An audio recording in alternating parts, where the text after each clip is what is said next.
For the record, the stream would not be starting late. Wait, did the stream start? Okay, for the record, the stream would not be starting late if I were not arguing about the stream. Hold on. Okay, now that we've stopped that,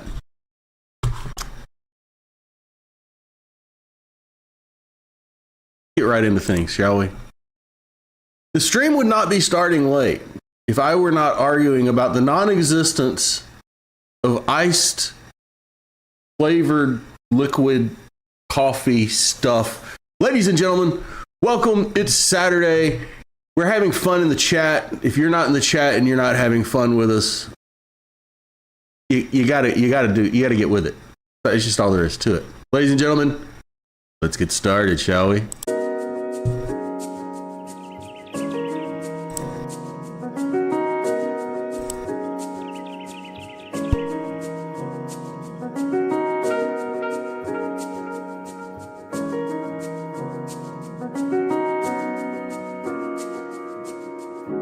Was any of that funny at all?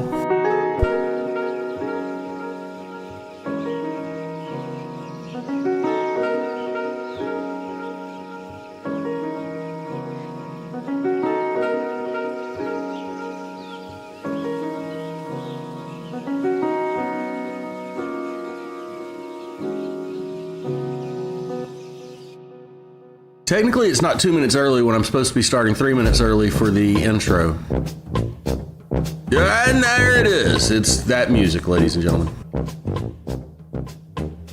Hey!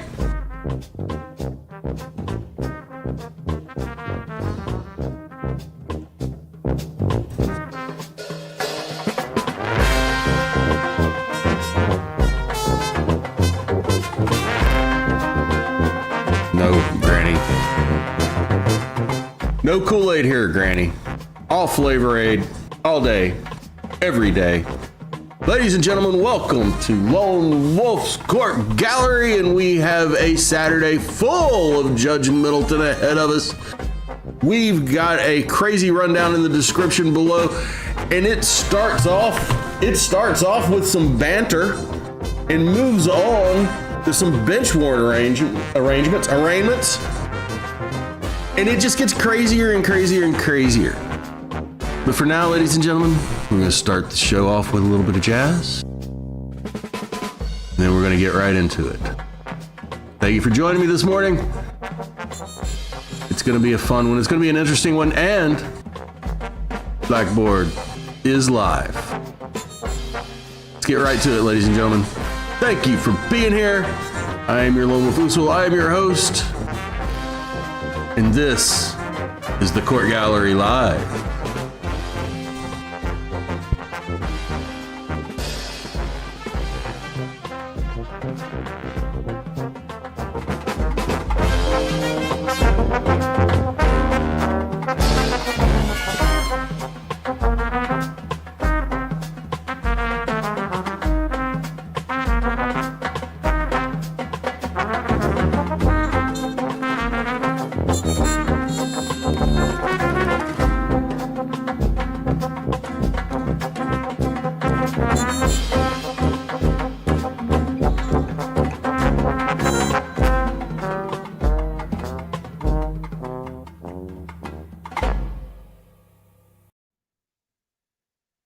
We have two bench warrant arraignments to do. Shayna didn't think one was enough, so she's going to give me another one.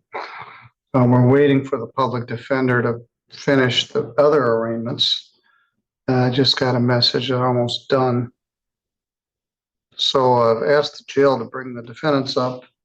As soon as we get the public defender, we can address those. And then I have a probation violation hearing at 3 o'clock. So let's just get to it.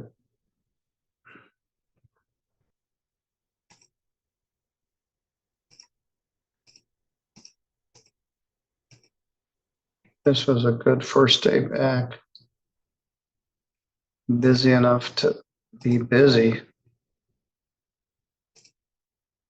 Very little downtime.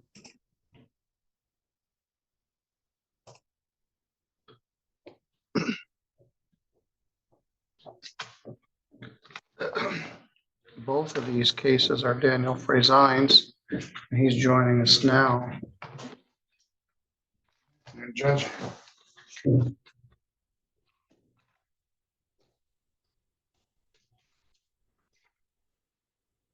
I did not check how many days Mr. Kuhn had. Did you get 4 in by chance? He has 4 right now. So that would at least cover the days you He gave him. didn't do. If you want to do anything else, that's up to you, but at this point, you still got that other one pending, so. Yes. The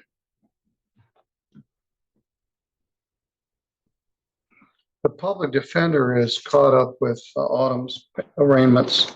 Oh, yeah. Everyone knows. We had a bad weekend for traffic fatals. Oh, really? Yes, apparently we had one on Friday and we had one on Sunday morning. We had way too many of those as of late. This has been a bad year. I mentioned earlier, I talked to the sheriff at the fair and we were talking about how many we'd have. I don't get to see them as much as I used to, but yeah, we got a lot.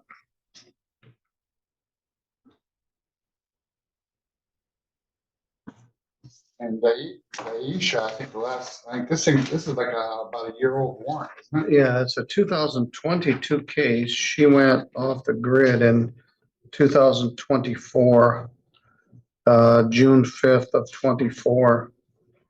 So it's 16 months old.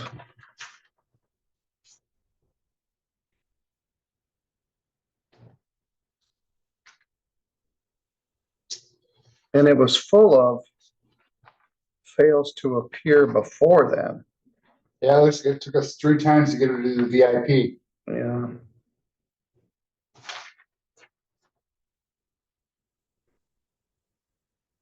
So I don't know where she is or what she's been doing. I guess we'll find out. I just hope this is another one where we found out she's been at the same address. Had a few of those lately. Yes. Well, she just stayed under the radar. You may remember at the time of her arrest, she said she was her aunt. Yeah. Oh, your memory better than mine. I was thinking it was this one was grandma, but I had quite a few that were like her staying with a relative.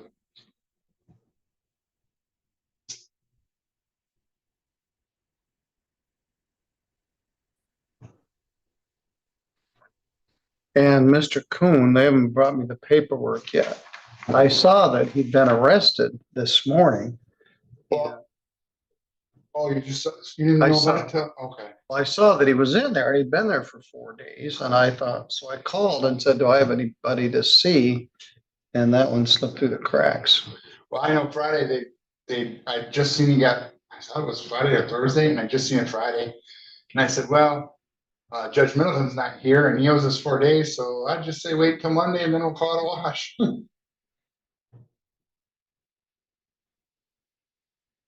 Yeah, it's really gonna be hard to help him with given the circumstances. Yeah, we're on a live stream, so I'll just hold it till we get everybody here. Autumn sent me an email and said they were on their last case, but the jail must be caught up too. Do you want me to go see if they have the paperwork or? She's getting it. Oh, she is? Okay.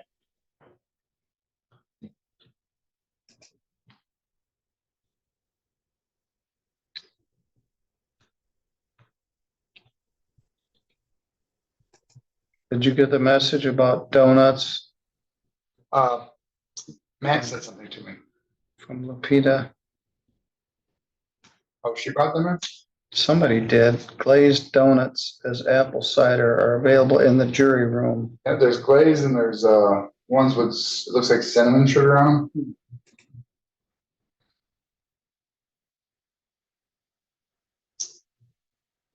I had a guy show up this morning who I was betting wasn't going to show up. He showed up looking good. He was released this weekend, but Medicaid's been canceled for several people, so I've been fighting with that. Our jail diversion said, hang on, I'll be right there. She brought her laptop, got him signed up, and we're just waiting to hear from them. Great. And she came right down probation, sat down with him for about 20, 30 minutes. Oh, Lauren? Yes. Oh, great. I emailed and asked if she could be considered for part of the WOW because she just does this kind of stuff all the time. She's just been amazing. I should send an email to Cameron. Yeah, that's on my to do too, because I want that recognized because she really goes above and beyond, in my opinion. It's very refreshing.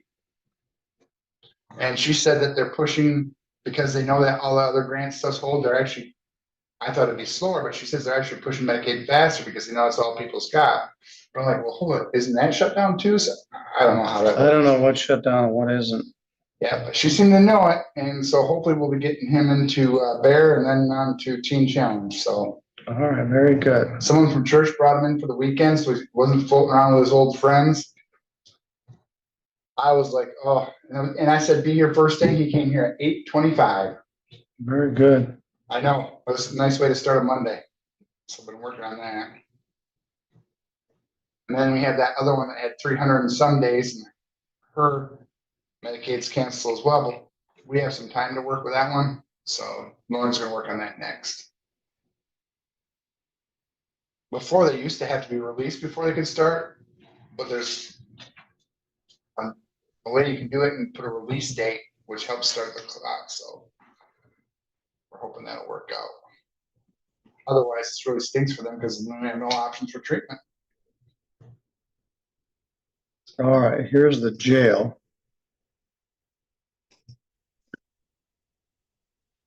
Well, the room, anyway. Put the waiting room in the waiting room. That room is the most convenient for the officers, but there's often a lot of background noise. It's just loud over there in general. We had 107 today. And I think a couple got released. I remember the day when we used to be pushing 200 all the time. Matter of fact, you used to see people play but to see who got loose because we were getting. Well, there were more than once when I was chief judge that judged, well, during COVID, I had emergency authority to release people. We were down to like 65. But Judge Stutzman and I got together to determine who could have some days cut off their sentence, who could have their bond reduced. Doesn't seem like we've had to do that for a while. Yeah, it's been a long time. It's been 15 years or more.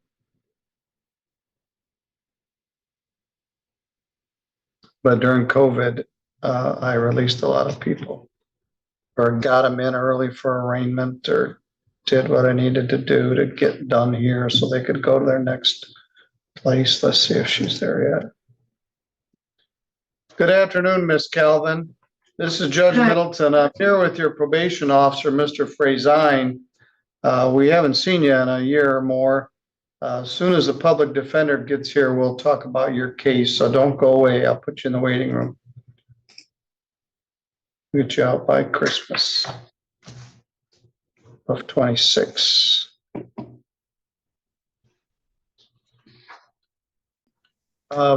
Thank you for joining us, Mr. Stickley. This is Deja Kelvin. I'm just getting the paperwork on this now. This is just a fail to appear for a probation violation arraignment. Do I have that right? Correct. We'll have to get the case back on track. Okay. All right. This is file number 22. Yes, 22. 4 years old. People versus Deja Lachey Kelvin. Miss Kelvin was charged with operating while intoxicated and maybe some other things, but she was on probation for operating while intoxicated. Daniel Frazine was assigned to supervise the probation, and it had some ups and downs. And then eventually Deja just disappeared about 16 months ago. And all right, well, let me ask you a couple questions. How did you get arrested last night? I didn't. I turned myself in on Friday night or Friday morning. Actually. They said they were going to let them know that. All right, very good. Where have you been living? The same address, 211 South Douglas. Oh boy. Daniel joked about that.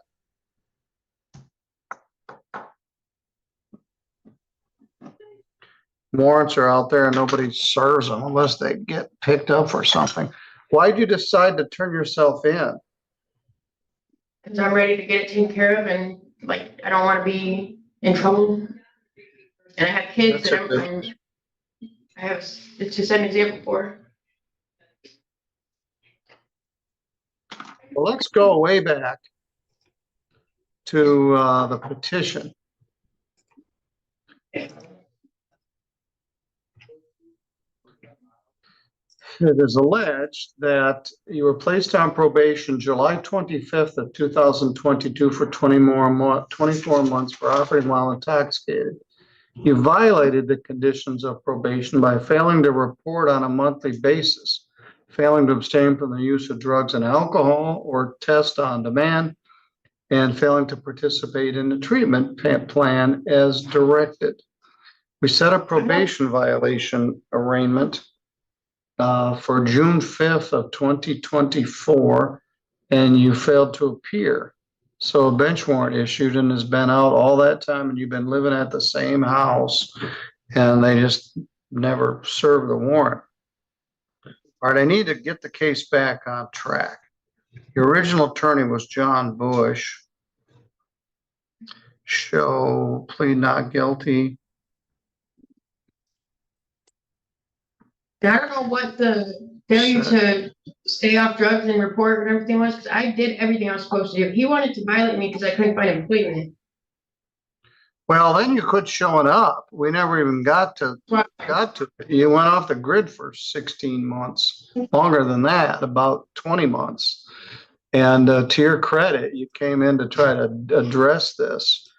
Now, what Daniel recommended was revoking the probation. I promise if you let me go today, I will do everything the way I'm supposed to do. I have kids at home that are waiting for me to get there. I'm detoxing off methadone right now. I will do everything the way I'm supposed to do. I know you have no reason to believe me, but I would hope that me coming in and turning myself in would be a sign of good faith. It is. You're detoxing because you're in custody. Yes. I'm on methadone at the Victory Clinic, and they won't give it to me here. You were on methadone then, and we managed to struggle through it. Cocaine had been your other bane, and alcohol. Yeah, but in light of the fact that rehab. you turned yourself in, and you've been living at the same address for 2 years. What he recommended was the 9 days of jail that were deferred, I think, and 4 additional days. So he's recommending 13 days of jail and revoke the probation. And my kids thought I would be gone for 1 day, and I've been gone for 4. Say that again. My kids thought that I was going to be gone for 1 day, and I've been gone for 4. Yeah, that's on you. This is unusual. My original plan was just leave you in jail until we could address this. You're on a medically supervised methadone plan. You haven't moved. You haven't turned yourself in. You didn't do everything we asked you to do, and then you quit showing up. But I'm going to appoint an attorney. It could be, it can go to Mr. Bush, Your Honor. What? It could go to Mr. Bush, Your Honor. Yes. I don't know, what does that mean? I don't know what that means. Mr. Bush was your original attorney. And I'm gonna let you out on a bond, Deja, on your representation. You're gonna show up to deal with this. I promise you I will. I don't like being in trouble. I don't like going through all this stuff. I just want to get it taken care of so I can move on. All right, it may entail some additional jail time before we're done. But If we could like set it up to where I could do like weekends or something to where I'm prepared would be better though. yes.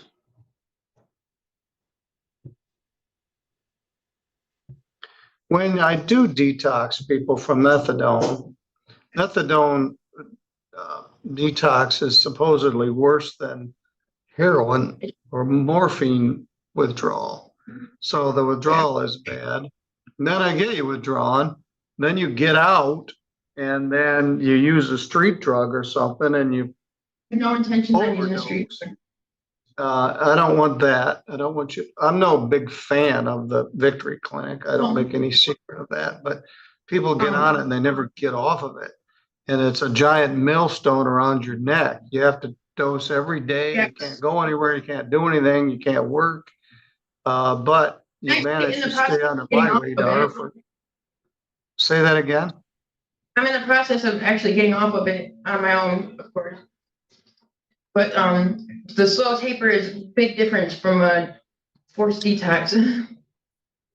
Yes. All right, I'm gonna set bond at $500 PR. I don't yet know when the next hearing date is. And if you don't show up, I'm gonna set bond at $10 million and have the police come to your house and pick you up and set the hearing sometime after Christmas. So it's in your best interest to make sure you appear at every court hearing. Yes, sir. $500 here, does that mean like on my own like kindnesses? Or I have to have $500? No, $500 PR. So just on my own kindnesses? Yes. Sorry, I get confused. Now, will somebody come pick you up? Yes, All right, who are you living with? Still with your grandma? yes. But they're in Florida right now. Okay. Where are your kids? In school right now. It would be great if I got out in time to get them. Well, no. Well, who's watching them? My dad had them over the weekend, but he works, so I forgot. Who's your dad? Quincy, Washington. Oh, that's right. All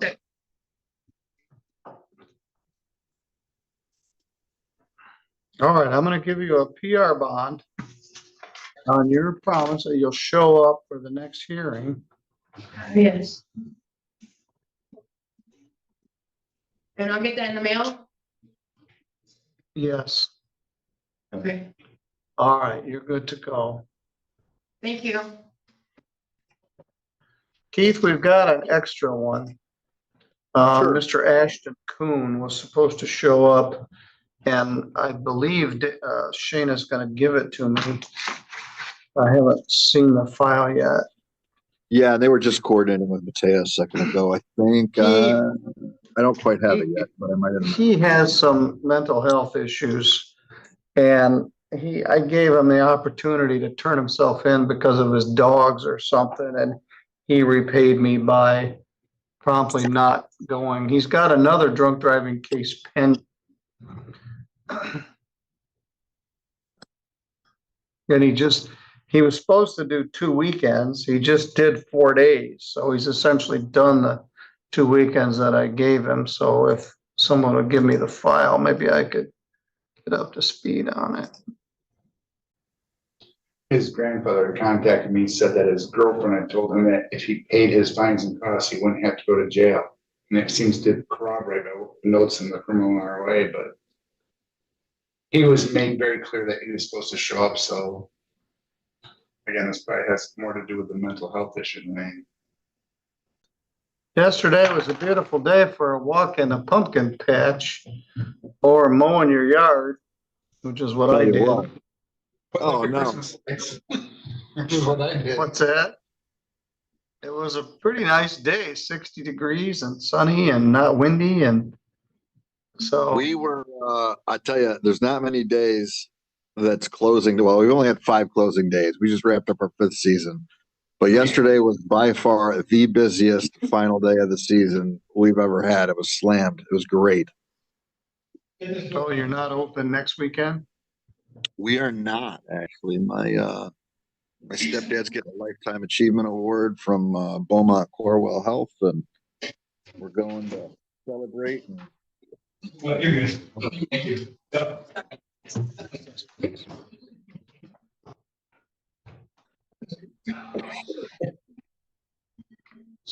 Good afternoon, Mr. Kuhn. This is Judge Middleton. Also with us is Mr. Keith Stickley, the Chief Public Defender, and your probation officer, Daniel Frazine. I issued a bench warrant for your arrest because you failed to show up for sentencing on the weekend. I let you do it on a weekend rather than right then because you had animals, I think. You got arrested last Thursday? How did you get arrested, sir?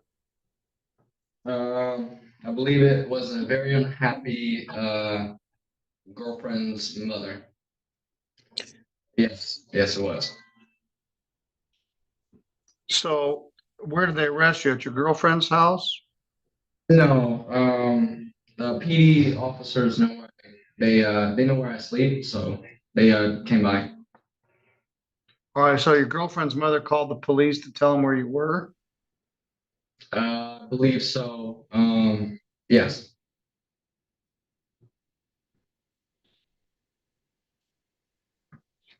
Well, I ordered 4 days and you just did 4 days.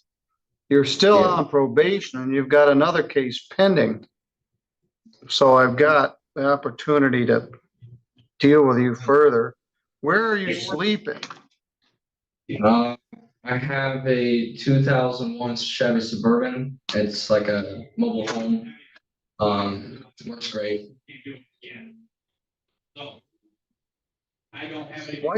Why didn't you show up? I did. I actually showed up an hour early. I was getting told from the courthouse, from random individuals, from the court. They're like, I was getting just thrown around everywhere. I didn't know. So I came in here an hour early to get ready to come through to serve the 4 days. I was told by an officer that no, you don't need to be here. And also I was told by a bonds lady that you didn't need to be here. And I was like, just getting told all these different things. And I was like, do I need to be here? Yes or no? I was told no.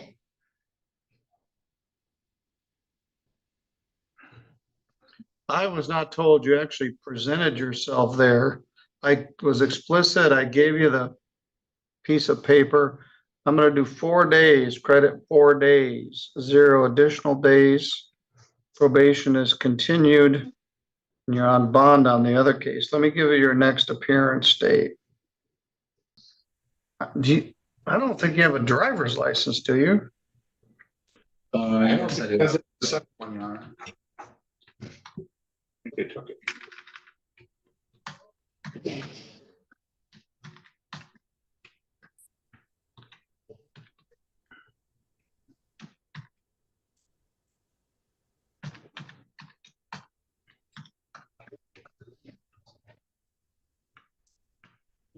You have an attorney pretrial on November 7th in the new drinking driving case. That's the first Friday in September at 8:30 with me. Let me look here.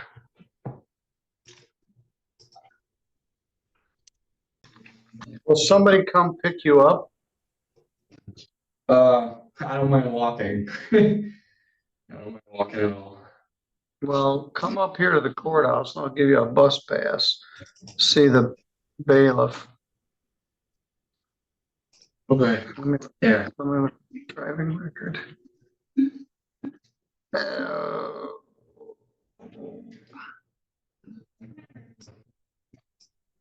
Your new case doesn't have a driving record in it. I don't know why that is. I thought your driver's license was suspended. There should be a driving record in here, but there isn't. So I'm not clear what your status is right now. That was my understanding, Your Honor. So I think you're suspended, but they apparently didn't arrest you. Yeah, this is the one where you were doing donuts in the parking lot at the hospital.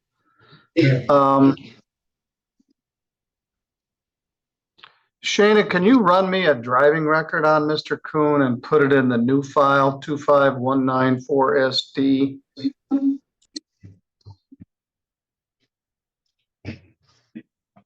And let me see it. Mr. Middleton, I have a question. Sir. So I don't know there's an insurance thing. I paid the insurance. We come to find out I given them the insurance. I don't know. I haven't got that paycheck back. I paid a ticket and then we come to find out that it was just backed up in time because they asked for insurance, gave them the insurance the next day, and they're just really backed up. I don't know if that's still in there. I still haven't got the check for that one. That should be clear to go. That was like 4 or 5 months prior.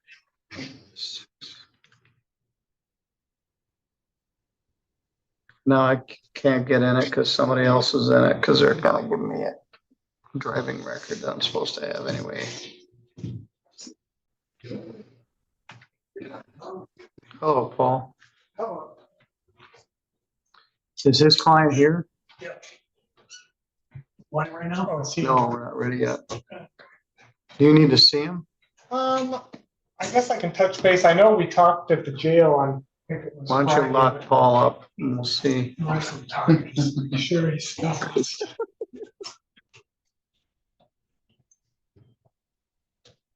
you say lock Paul up? All right, thank you. I'm not finding this no insurance. It was here in St. Joe County? 7. Yeah, it was. Yeah. How long was it? Here it It is, no was- proof of insurance from Yeah. April. Yeah. Reduced to $25, granted 30-day extension, balance due. Put $125 in his bond account to return to defendant. Money order info provided, all assessments have been satisfied. Supposedly, we put $125 in your bond account to come back to you. I don't know where that is, so I'll see what I can figure out. All right, let's take a look at your driving record. Autumn gave it, or Shannon gave it to me. There it is. She put it in the 2-4 file. All right. As of 10/27, your license is valid. You have a 625G permit. So apparently, you can drive as long as you have that paper in your pocket. So it does not appear that you're yet suspended. Once the second one hits, if it does, you'll get revoked. But right now, looks like you're still valid under a 625, which is the permit you get when you get pulled over for drunk driving. All right. 4 days, credit 4 days. You're still on probation and you have a next court appearance November 7th at 8:30. Your license does appear to be valid at this point.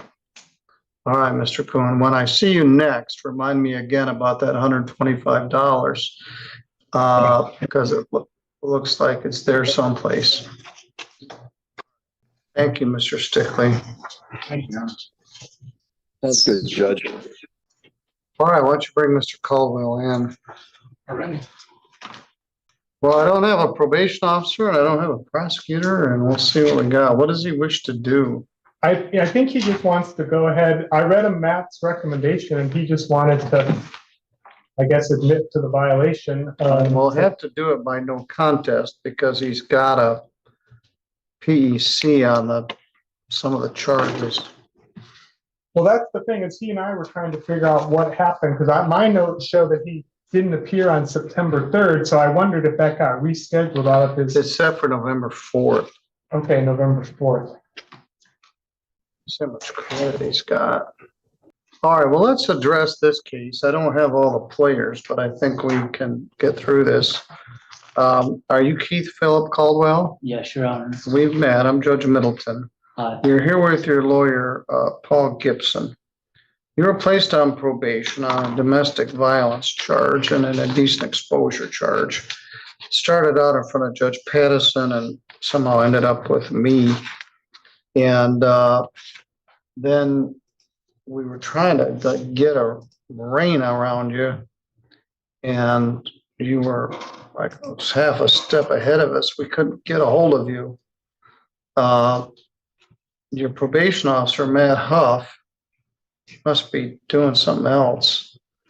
Filed a probation violation petition. Yes, Your Honor. It alleges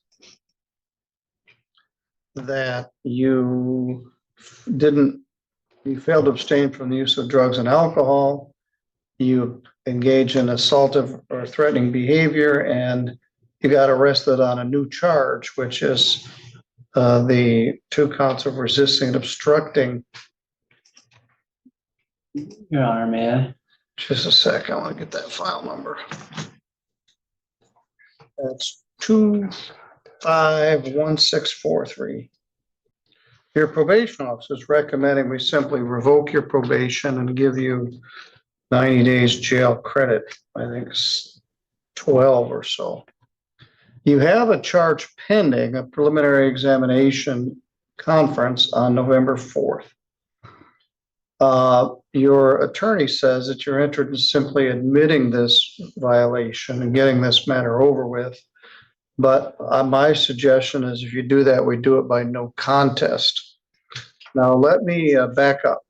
You have a right to have a hearing on this, and we're ready to do the hearing here today. Although it could be adjourned, I suppose, if it had to be. But at the hearing, you have a right to have an attorney. Mr. Gibson is here with you.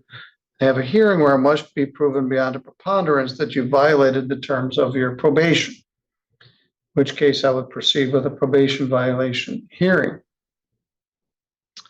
However, you could simply admit the violation by pleading no contest. Anything you say could not be used against you in your pending resisting and obstructing charge. You don't admit the violation, but you don't deny it, and you would allow or accept that the violation would enter. Do you understand? The allegation is that you violated it by not reporting, by engaging in assaultive conduct, and by getting a new criminal charge. It's actually the conduct would be a conviction, but you're not yet convicted. In which case, I'm going to revoke this probation, give you a jail sentence, and let you deal with your next set of cases, which are set for November 4th. Do you understand? Yeah, I believe so, Your Honor. All right, well, did anybody threaten you to get you admit to this? No, Your Honor. Promise you anything? No, Your Honor. Do you wish to plead no contest to the allegation that you violated your probation? Yes, Your Honor. Mr. Caldwell, you were like a whirlwind. You've been in jail now for 9 days, and I think you're thinking straighter. That is a plus. But let me look for the judgment. There's so much stuff in here. Pattison originally did it. He gave you 16 days credit and 349 days deferred. But this is going to come out of the other case. Show it as no contest. All right, you got 16 days at the front end and 9 days now, which is 25 days. I'm order 100 days, credit 25, leaving 75 days to serve minus good time. Waive all the fines and costs. Probation is revoked. Now, Mr. Caldwell, your new case is set for November 4th. Judge Pattison had in mind the balance of 365 days. I didn't order all of it. I ordered 100 days plus the 25 that you did. So that closes this case, but you got to deal with the next one. That'll be November 4th, which is next Tuesday. And I believe that'll be in front of me. So I'll see you next Tuesday.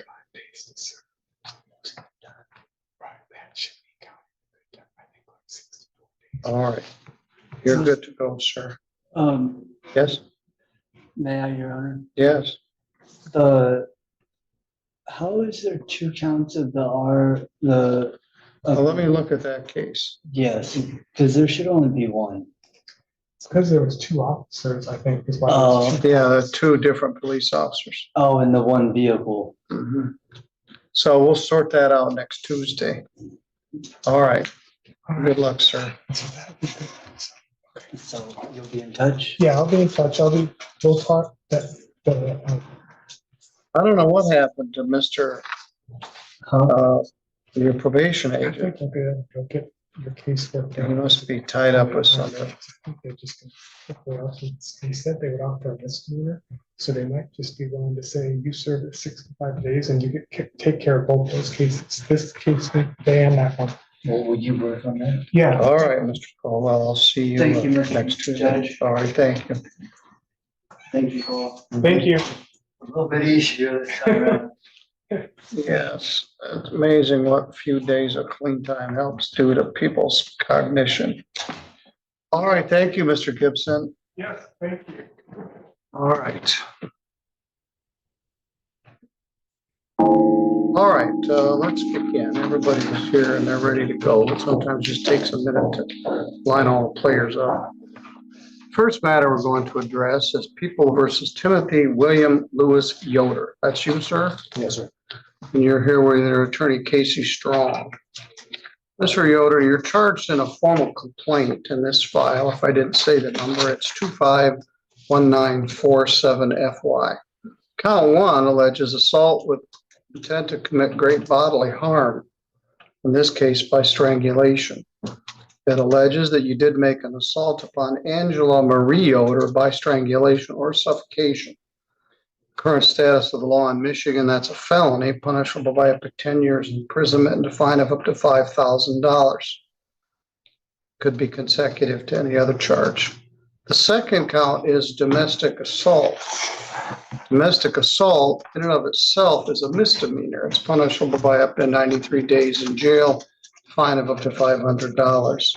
They allege that this is at least a third assault of domestic assault, which makes it a felony, punishable by up to 5 years imprisonment. They also charge with being a habitual offender, having at least 3 previous felony convictions, which would make count 1 punishable by up to life imprisonment, count 2, I think, up to 20 years imprisonment. This is the time and date set for a preliminary examination. Preliminary examination is a hearing where it must be established that probable cause exists to believe that a crime was committed and probable cause that you did it. Your lawyer, Casey Strong, is here. Also present is Angelique Canfield, assistant prosecutor with the prosecuting attorney's office, and Trooper Andrew Stoll.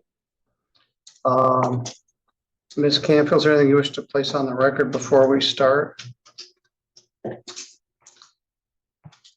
At this time, Your Honor, the last best offer that was extended at preliminary, the PCC was basically to the charge, count 1 as a habitual offender, second dismissing the remainder of the habitual, and count 2. If this examination is run today, that offer is revoked. And I know we probably put that on the record previously, but I just wanted that clear. And then I do intend to start today with the trooper and potentially to bind over without the testimony of the victim if I'm able to get the elements foundationally onto the record. She is present if I do need her. All right.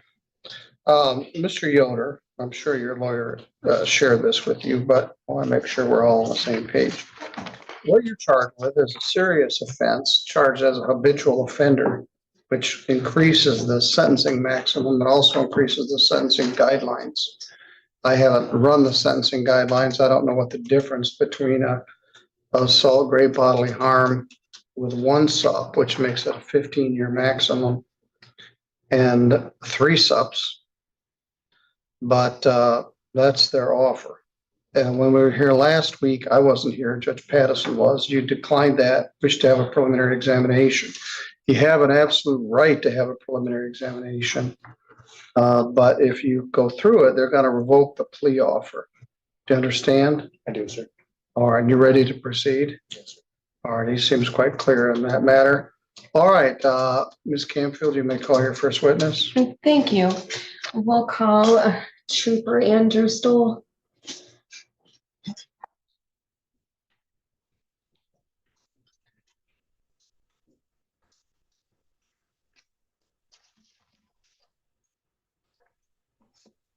Good afternoon. Please raise your right hand. Do you swear or affirm any testimony you're about to give in this matter will be true to the best of your knowledge and belief? I do. All right, have a seat. Will you state your name for the record, please? Andrew Stoll, spelled Andrewstoll. Good afternoon, Mr. Stoll. For whom are you employed? With the Michigan State Police. And what capacity, sir? I'm a trooper. How long have you been with the Michigan State Police as a trooper? A little over 2 years. All right. I'm going to take you back to September 21st of 2025, Trooper Stoll. Do you recall that day? Yes, I do. Were you working? Yes, I was. Which shift, sir? I was working afternoons, 4P to 2A. At approximately 9:45 in the evening, were you dispatched to 16950 Woodland Drive, apartment 11? I was. And what is the township or city of that location? Lockport Township. Is that St. Joseph County, Michigan, sir? Yes, it is. Thank you. What was the nature of your dispatch? I was dispatched to a domestic assault in progress. Do you happen to recollect from the time of dispatch until arrival how long it took you? Approximately 10 minutes.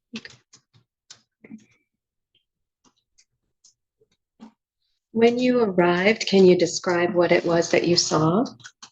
When I arrived there, I initially made contact with the victim, Angela Yoder, who informed me that she... Objection, Your Honor.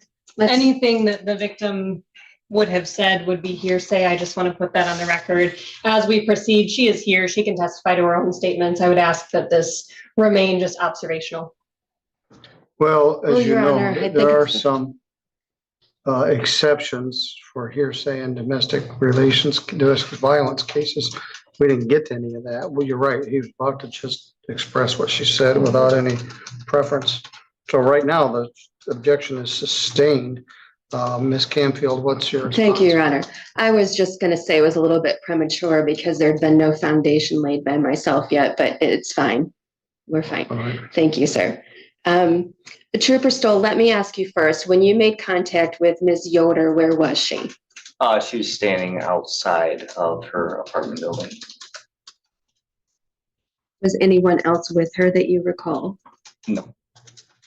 Can you describe her demeanor when you first made contact? She was visibly distraught and crying. Can you describe for the court some of the other behaviors or things you observed to demonstrate that she was distraught in addition to her crying? She was pacing and just crying very audibly. Approximately how long did it take you to speak with Miss Yoder? She's the first person I made contact after arriving on scene. So after arriving on scene within a minute. Okay. During the course of your conversation with Miss Yoder, did she remain distraught and crying for the duration? For most of the duration, yeah, I would say so. Were you having any difficulty understanding her? Not that I can recall.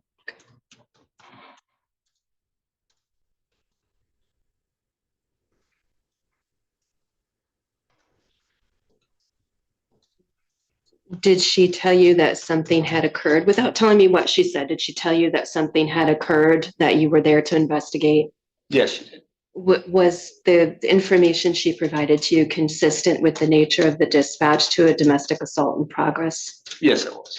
Thank you. Your Honor, I think now that we've established upon arrival, within a minute of arriving at the scene, he makes contact with Miss Yoder.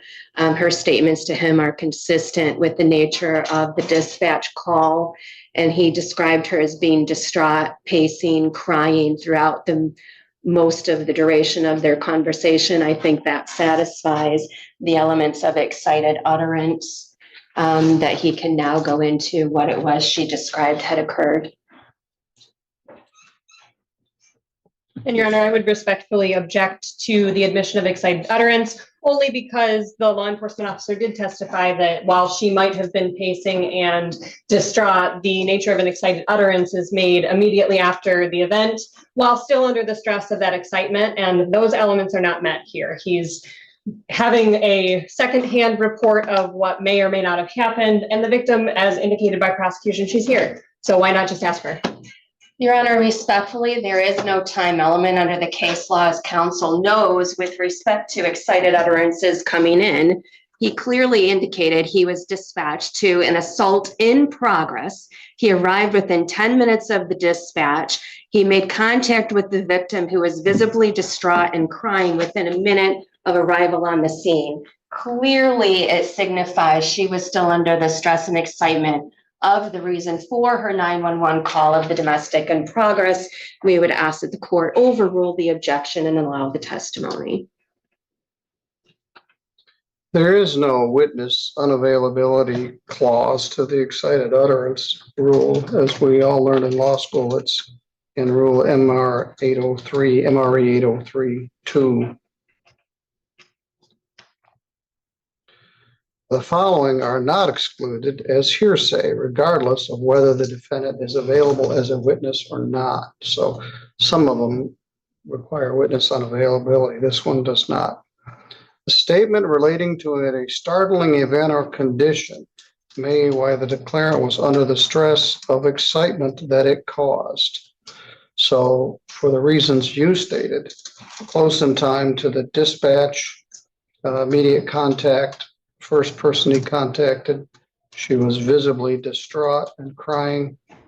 And under the old English law and the Michigan court rule, that would tend to support the veracity of the statement. So the objection to the excited utterance is denied, but it is preserved for the record. Thank you, Your Honor. Trooper Stoll, when you first made contact with Ms. Yoder, what did she tell you had occurred?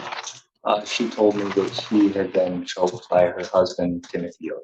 All right. Are you familiar with Timothy Yoder? I am. Had you had prior contact with Mr. Yoder? I did. Was it at or around that location previously as well? It was not. Okay, different location, but you were familiar with him? Yes. Would you recognize Mr. Timothy Yoder if you saw him again, sir? Yes. Is Mr. Timothy Yoder present in the courtroom? Yes, he's right there. Can you describe something he's wearing? He's wearing green and white jumpsuit. Thank you. And if the record would also reflect that Trooper Stoll had pointed towards counsel table to the inmate that he's just described, would ask the record reflect identification of the defendant. It may. I want to make sure I got my setting correctly. Is this that standalone apartment building that's kind of tucked back in the woods just south of the golf course? Yep, it's near the Sauganash. About 6 or 8 units in it? Yep. All right, I got it. Thank you. After describing that Mr. Yoder had choked her, did you ask her any follow-up questions? I did. Such as? I asked her how that he had choked her. What did she state? She explained that he used his left hand and pinned her up against the wall, choking her. And while choking her, he took his right fist and held it back, and then came forward but stopped prior to making contact with her and striking her with his fist. Okay. And at that time, after she described the method of strangulation by her husband, the defendant, did you look for any injuries consistent with said strangulation? I did. Were you able to find some? I did. Did you take photographs of those injuries? I did. Would you recognize them if you saw them again? Yes. May I approach, Your Honor? Yes. Previously, I just want to note I previously showed defense counsel the proposed exhibits. I'm going to show you people's proposed exhibit 1, trooper stole. Do you recognize that photograph? I do. Can you tell me who is in that photograph? That's Angela Yoder. And does it depict some injuries that you observed that night? It does. Can you describe for the court what injuries you saw that are in the photo? I observed apparent redness and what appears to be the form of a handprint on the right side of Angela Yoder's neck. All right. And did you look for further injury to Miss Yoder beyond this particular one? I did. Did you find something? I did. Where did you locate it? I located it behind her ear. It appeared to be webbing, which is typically caused based on my training and experience from some sort of asphyxia or strangulation or choking. Okay. I'm going to stop you there for a moment.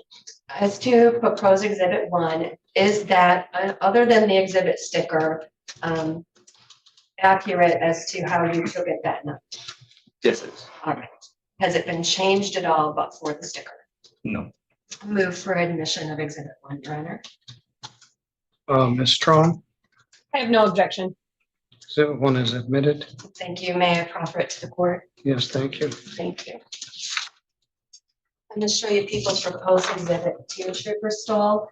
Does that photograph look familiar to you? It does. And what does that depict? That depicts the webbing I previously spoke of behind her right ear. Right. And you had gone into a little bit about, you said you had some training and experience in strangulation type of instances. Is that fair? That's correct. Can you describe for the court what that training was? Yes. So I went to a state police academy for 5 months, and then my experience on the road, I have handled similar cases in the past. All right. About how many in the last year or so would you say you've handled that were strangulations? Just estimating, I would say probably 3 to 4. Okay. Have you seen this similar type of webbing in your training and your experience? I have. Okay. And who's in this photograph in exhibit 2? This is Angela Yoder. Other than the exhibit sticker, has that been modified or changed in any fashion since you took it on that night? No, it has not. Move for admission of exhibit 2. I have no objection to that admission. That may also be admitted. Thank you, Your Honor. Offering support. Trooper Stoll, did you have an opportunity to have any additional conversation with Ms. Yoder as to where this strangulation had occurred that night? Yes, I did. Did she tell you the location? Yes, Where did it occur? it was in her apartment. It took place there. So if you walk through the front door of her apartment building, continue straight forward the doorway into a bedroom. And she explained that she was pinned against the bedroom wall. Were you able to go into the apartment to see that location as well? Yes, I was. Okay. Now, did Ms. Yoder tell you whether or not the defendant had been residing with her? Could you repeat that one? Did she tell you whether or not the defendant had been residing or living with her? Yes, she did. Did she state whether he had permission to be in the apartment that day? She did not, or I cannot recall. Let me ask you, did you create a report close in time to the time you investigated this incident? From previous contact with? No. Did you create a report on this night, close in time to when you investigated? No, I did not. Okay, when did you make your report? The night that I was dispatched to this. Okay. I think you're not understanding my question. Did you author a report to help you recall what it was that you had investigated? Yes. Maybe that's a better way to phrase it. And would that refresh your recollection as to whether they had been living together or not? Would you put something like that in your report? Yes, I would. And may I approach? Did you bring it with you today? Yes, I did. Okay.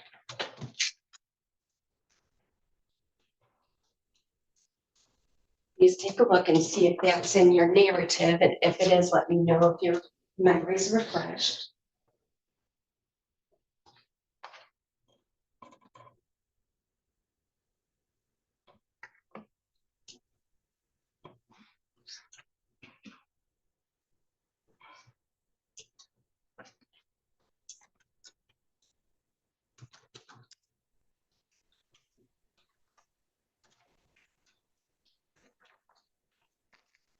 My memory is right. All right.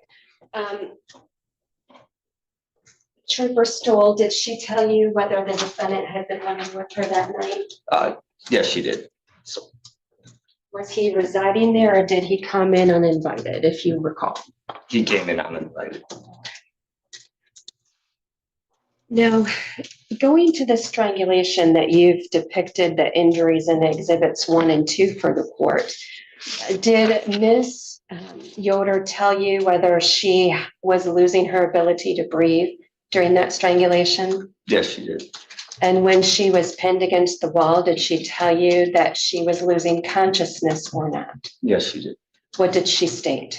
She felt like she was losing consciousness and that she was having trouble breathing and that she felt that Timothy may kill her.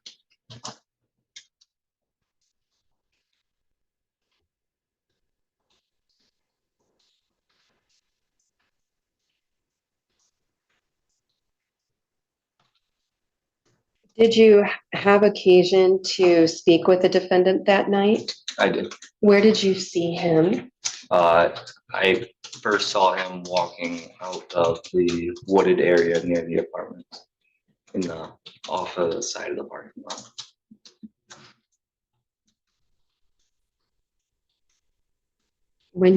Did you then initiate contact with him? I did. Did he indicate whether or not they'd had an argument? Yes, he did say that. Did he have any explanation? Well, let me back up. That's a poor question. Did you ask him how Angela may have obtained strangulation marks on her neck? I did. What was his response? That he could not explain strangulation marks that he did not create.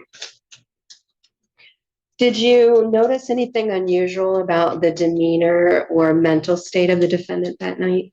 I did. What was that? He appeared to be intoxicated, as I had the odor of intoxicants emitting from his person, and he was very erratic and disorderly, I would say. Was he aggressive towards officers? He was.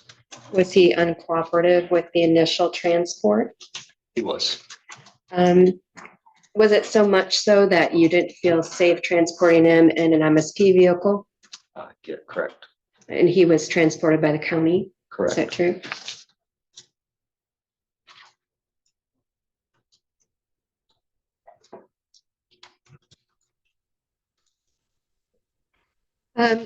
Did you receive some type of a different explanation from the defendant as to what had occurred that night? I did. What did he say? He explained to me that Angela had chased him out of the apartment with a knife and that he had ran into the woods, and that is why he was in the woods. Did you see any knives out in the apartment when you went in to see the location where Miss Yoder had been strangled? Inside the apartment? Correct. I'm Yes. sorry. Yes. Yes, I did. Where were they? They were in the kitchen. Were there any that were unsheathed or laying out? No, they weren't. Were they in like a block? Like They were in like a circular kind of like jar, and they were all right. Did you observe any knives outside of the apartment, such as somebody who would have been chasing someone with one into the woods may have dropped? No, I did not. Did you see anything consistent with the events that Mr. Yoder claimed had occurred? No, I did not. Based upon your investigation that night, were the proofs and evidence more consistent with Ms. Yoder's testimony to you? Yes, I would.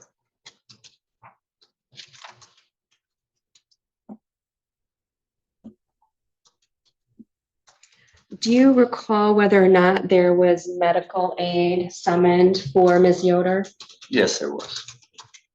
Do you know if she left via ambulance for medical treatment or not? I cannot recall if she actually left in the ambulance, but she did get in. Thank you. No further questions. Strong. Thank you, Your Honor. Officer Stoll, so when you arrived, the defendant was not present. No, it was not. And your first interaction with Ms. Yoder was outside the apartment? Correct. How long were you outside before you went in? I cannot recall. About how long were you in the apartment? I cannot recall. And you were the first person that made contact with Ms. Yoder? Correct. Were you the only person who made contact with Ms. Yoder? No, I was not. Were there other officers? Yes. And you said that most of the duration of the conversation, she was upset visibly. Correct. How long was the conversation? Cannot recall exactly how long it was. You can't recall how long? And you had no difficulty understanding her? No. And she said she was choked one-handed? Correct. Okay. And you tried to remember if they were living together. You didn't recall that right away? Correct. And so first in time you spoke with Ms. Yoder, correct? Correct. Second in time you spoke with Mr. Yoder. Correct. What was the duration between the two? The time between when I was speaking with Ms. Yoder and then went to speak, I can't recall exactly how long. And when Mr. Yoder told you that his wife had chased him with a knife, did you go back to re-interview Ms. Yoder? I did. And at that time, did you re-look for any signs consistent with Mr. Yoder's testimony? I did. So you went back and re-interviewed her after you spoke with Mr. Yoder? Correct. Did you ask her if she chased him with a knife? I did. And what did she say? But she did not. Is that part of your report? I cannot recall. And is it possible that someone could have put a knife back after chasing somebody with it? It's possible. And when asked if the proofs and evidence were more consistent with one story versus the other, did you fully investigate both sides of the story? Yes, I feel that I do. No further questions, Your Honor. No redirect, Your Honor.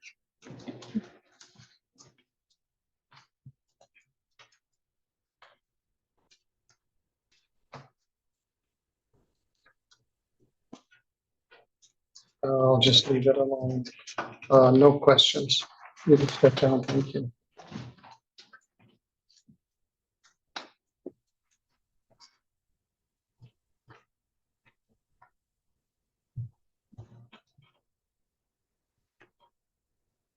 Can I have one moment, Your Honor? Yes. Thank you.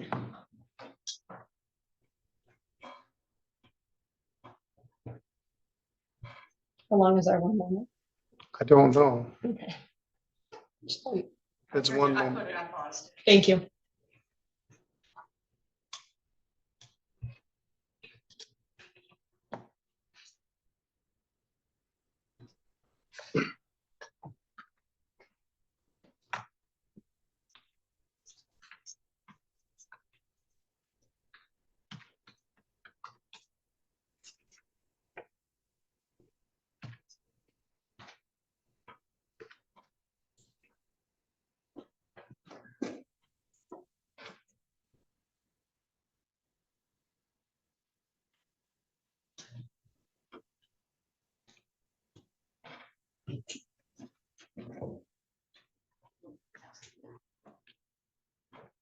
The people are going to rest for purposes of preliminary examination, Your Honor.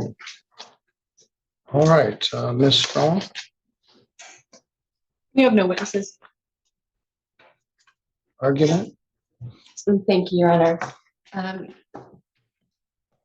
With respect to the assault by strangulation or suffocation count, Your Honor, we believe that the elements and proofs have been shown through the trooper's testimony regarding what happened that night, in addition to the misdemeanor count that would come along with it based upon prior offenses, Your Honor, that are sentencing enhancements.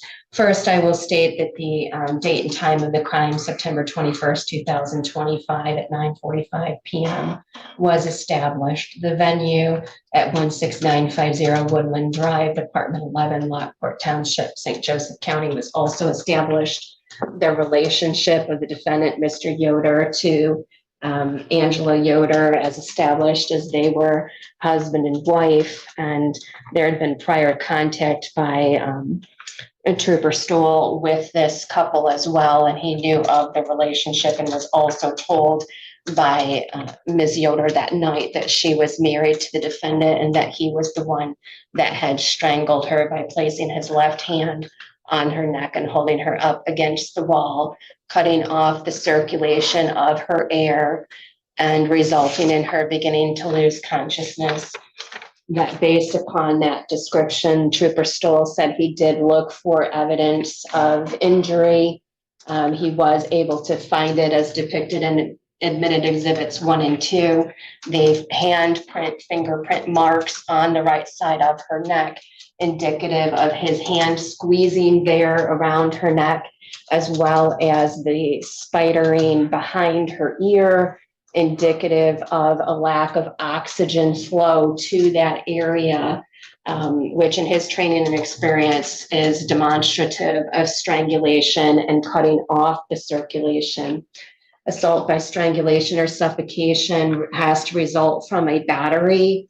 That's a forceful, violent, or offensive touching of another person that clearly has been demonstrated by him grabbing her by her neck and holding her up against the wall. There is, she testified or through the trooper that it was intended by him that she feared for her life. I think it can be inferred that's against her will, that she didn't ask to be strangled to the point of almost unconsciousness. And that third, that it was intentionally impeding the normal circulation of the blood or breathing by that application of pressure on her throat or neck. So clearly, I believe the elements, the venue, the identification of the defendant have been put forth on the record. We would ask that the court bind over as charged the domestic violence itself. And again, an assault or battery upon Angela Marie Yoder, an individual with whom he had a dating relationship, who was a spouse or former spouse, or with whom he had resided. I think all of those elements were established for that. Again, for purposes of sentencing, any certified copies of conviction would be presented after trial upon conclusion of that in order to satisfy sentencing requirements, but they are not necessary for bind over purposes today. Thank you, Your Honor. Thank you. Ms. Strong? Thank you, Your Honor. We heard testimony from the officer today about two different inconsistent stories, one of Ms. Yoder and one of Mr. Yoder about what happened that night. And while there were some statements made by the officer about who he believed had more veracity during the circumstances, there are two sides of the story, and I would ask the court to find that probable cause has not been established and not bind over the case. Anything further, Ms. Canfield?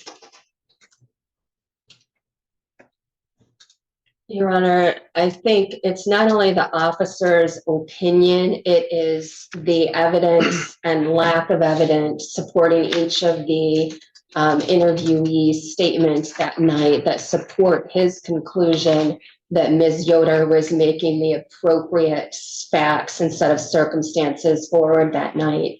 He indicated that she had injuries consistent with the strangulation that she described, and he indicated nothing supported the fact that Mr. Yoder presumes to have been chased by a knife-wielding wife, if you will, as none of the knives were out of place. They weren't found inside, they weren't found outside, and she was point blank asked whether she had chased him with a knife, and she said she had not. So I think that supports the version of events here, and we're at a probable cause standard. That's a better argument for a jury. It does not negate probable cause being found by the testimony presented this afternoon. Mr. Yoder, I told you at the beginning, this is a probable cause hearing. And as your lawyer pointed out, there are two sides to every story.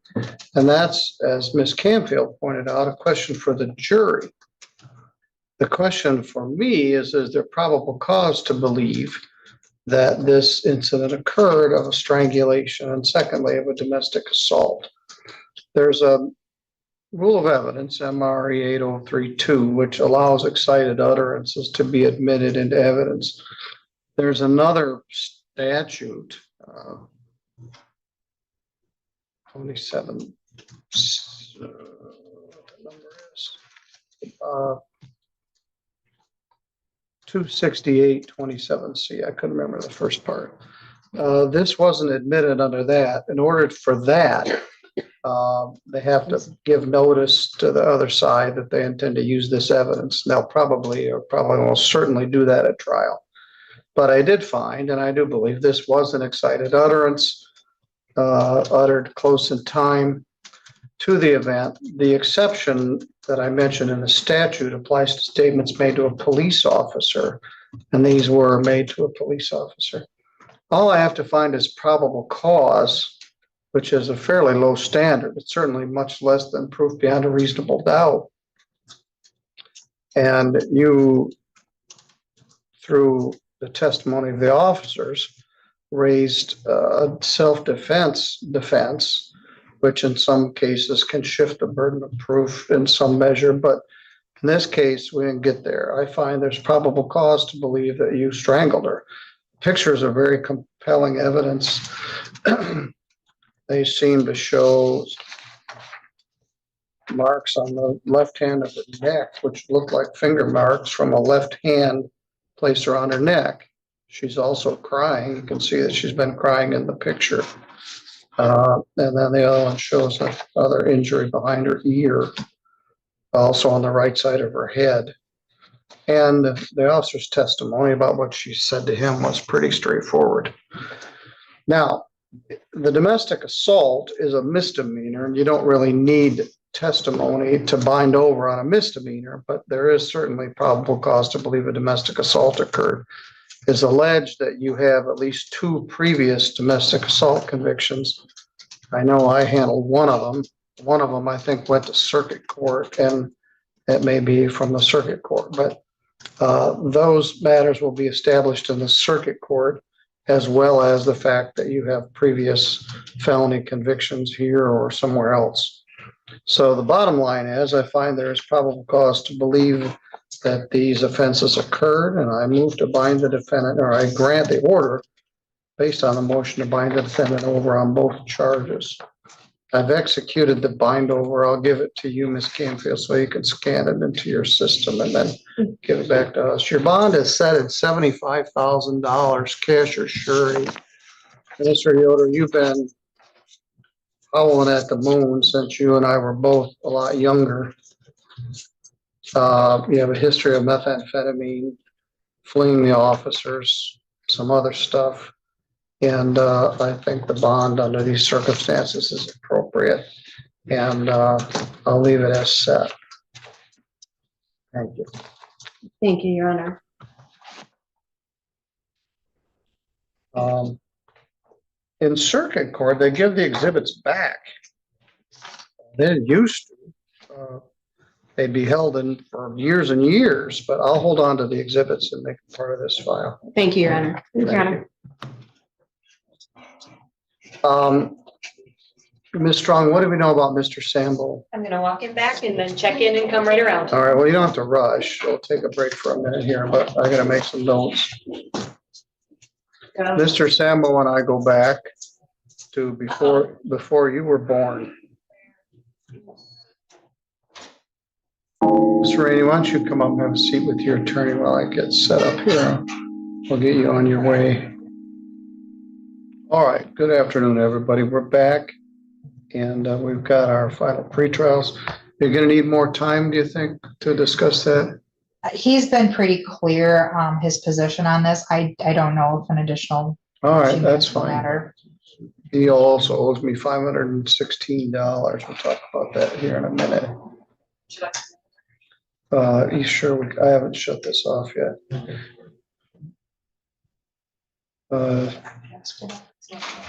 Yeah, go ahead. All right. Hey, good afternoon, everyone. Good afternoon, our California friends, and good afternoon, Alexis. Our friend wore his Stickley Farm shirt to trivia last night, but he's on his way to his next adventure. So he was here this morning, and he went to lunch in Three Rivers, and he's on his way. All right, we're about to start our afternoon docket. So let me get squared away here and we'll get to business. Thank you all for saying hello. I hope you liked your dose of humanity. It wasn't as common as some. That album is actually 30 years old. Early in the morning, rise into the street, light me up that cigarette, and I'll strap shoes on my feet. Jordan knows what I'm talking about. That was for Colin.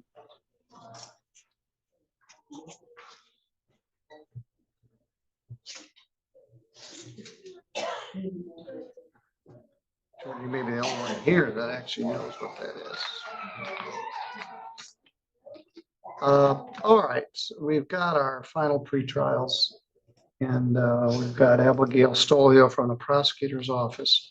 And our first matter up is People versus, let me get your case, Eric Rainey.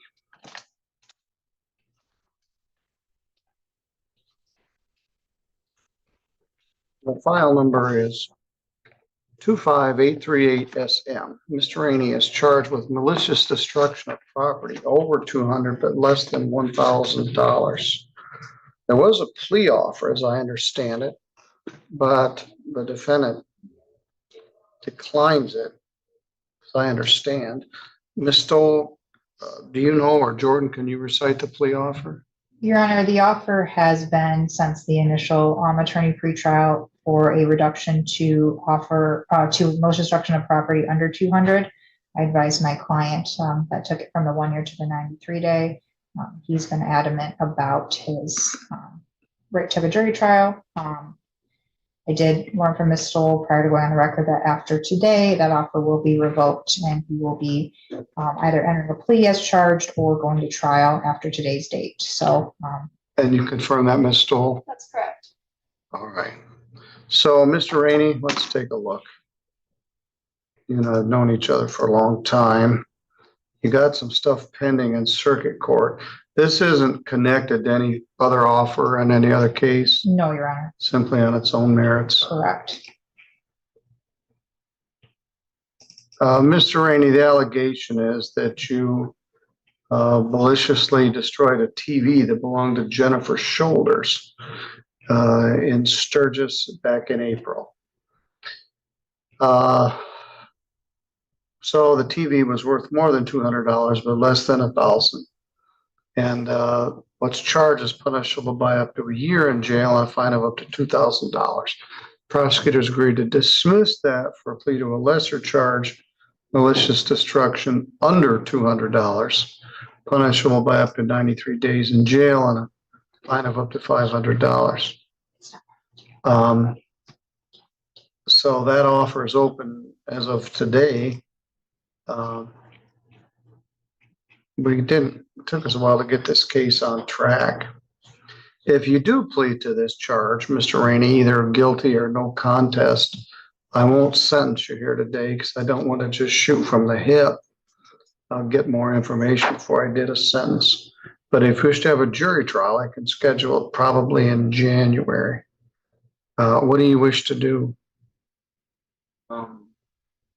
If I was to take the plea, would I have to, what is it, do more jail time? I don't know the answer to that. You did some jail time before you got out. So I don't want to make any promise in that regard because I want to take a look at it. I also want to hear what Ms. Shoulders has to say about it. But And Your Honor, I did talk to Mr. Rainey today and indicate that I would be requesting a sanction of time served, but it indicated that's not part of any plea deal or. How much credit does he have? I think this file was earlier in time in the felony, so I'm not sure if he got picked up on this case with the Let's see felony. here. warrants. He got 4 days in June. And then he missed something and he got picked up again. So he showed up. Then he failed to appear again. And he called. I think he has 4 days credit. But we'd have to look at it more carefully. If you plead guilty to the charge, you'll tell me what you did. If you plead no contest, I would allow or accept that a conviction would enter. And I would accept a no contest plea because of the felony case, because of any potential civil liability. And if you do enter a plea, I'm going to set it out for a few weeks to get more information. And it looks like you got 4 days jail credit. There may be more in there that I missed, but there's at least 4 days jail credit. What do you wish to do, Mr. Rainey?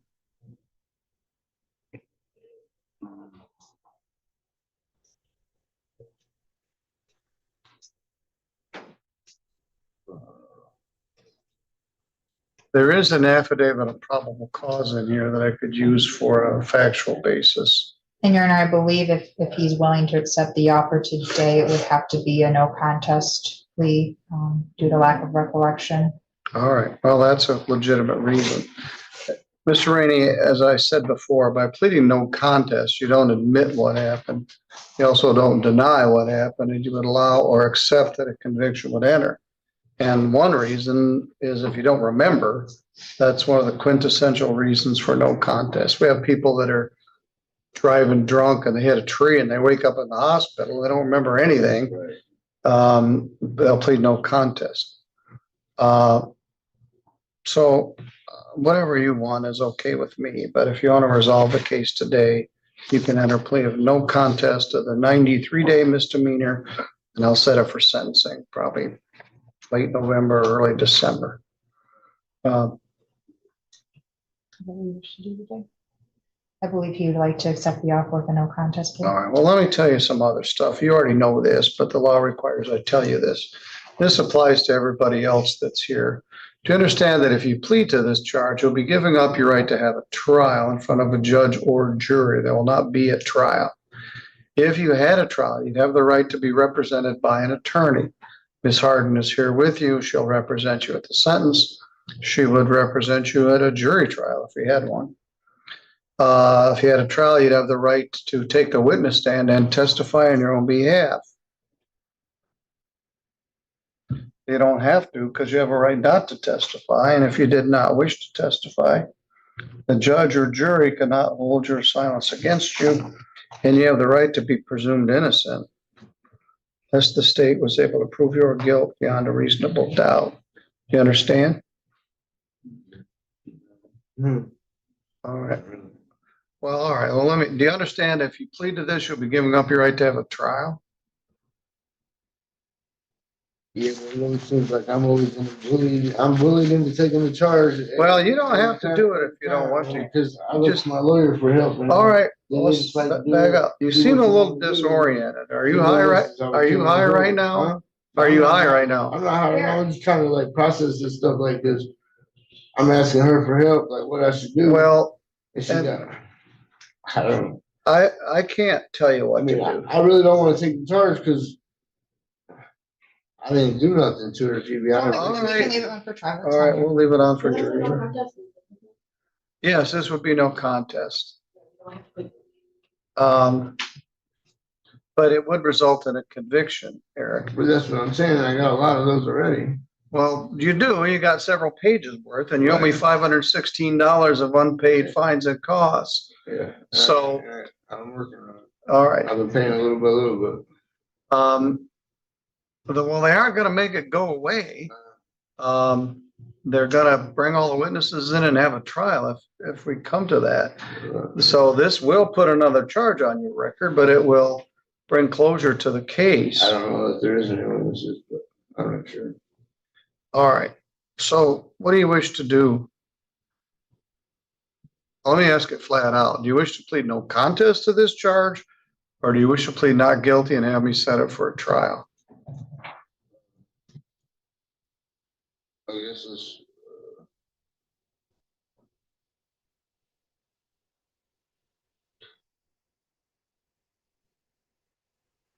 Let's do a trial. All right, I'm concerned about your cognitive ability. I'm going to trial. I've dealt with you for years and you're out of it right I now. just don't want another conviction. Well, then don't do stuff that you get convicted for. There's an answer to If I that. plead no contest today, we'll just set it for sentencing in a month or so. Yes, All right, let's do that. And I don't have to say nothing? no. All right, Other than, do you plead no contest? let's plead no contest. All right.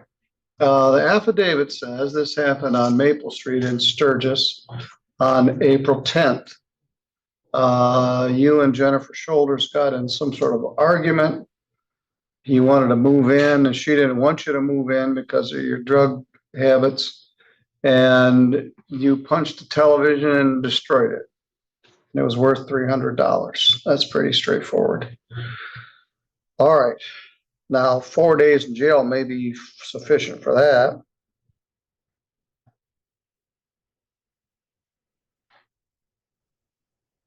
But we're gonna need to figure out a restitution amount.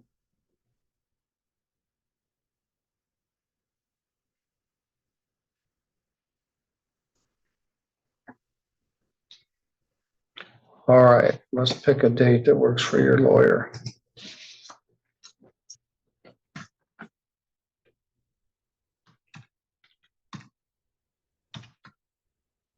Yeah, I'm here on the 17th for sentencing.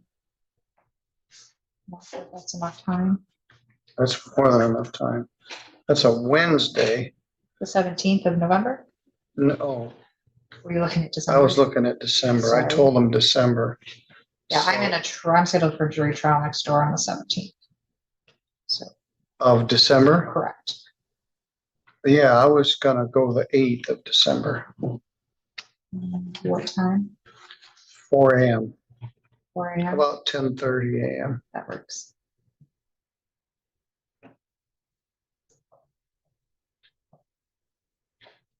December 8th, 2025 at 10:30. All right, Mr. Rainey, that brings closure to this. We'll need a police report and victim input regarding restitution.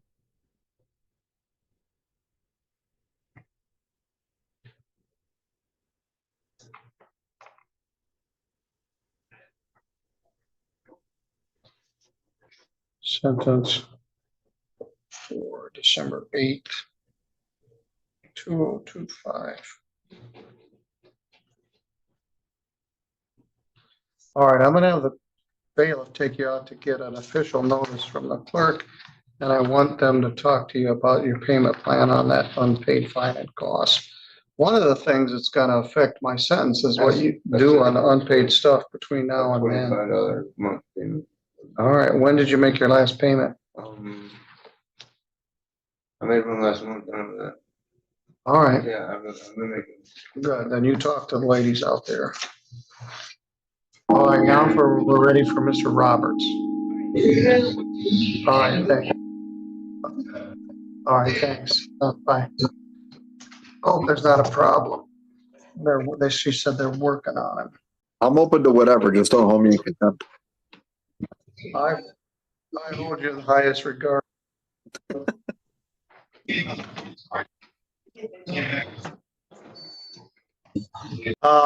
Mr. Roberts went for a competency evaluation in his last case.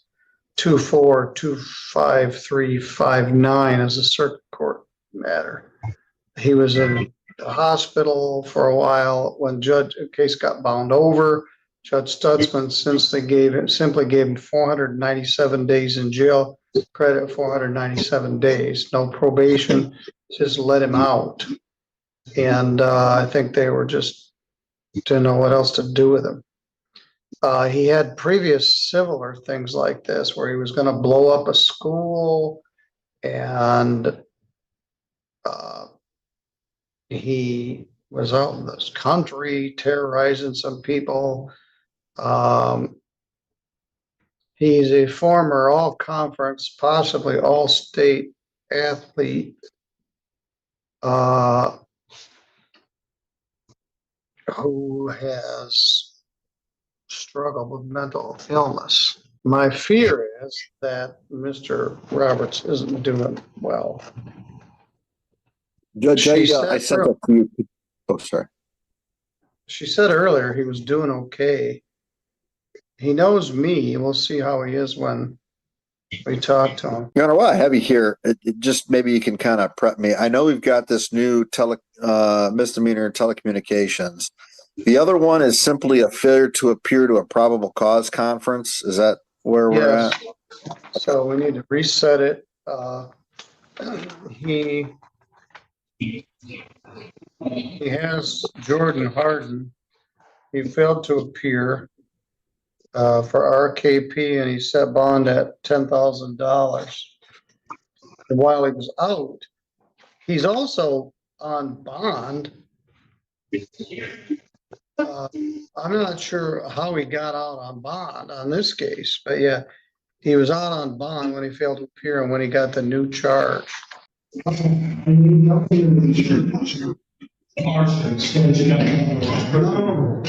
have to worry.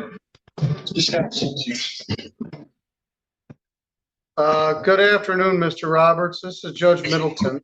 Can you hear me? Yes, I'm Jeffrey. good. I'm fine, thanks. Oh, Jeffrey.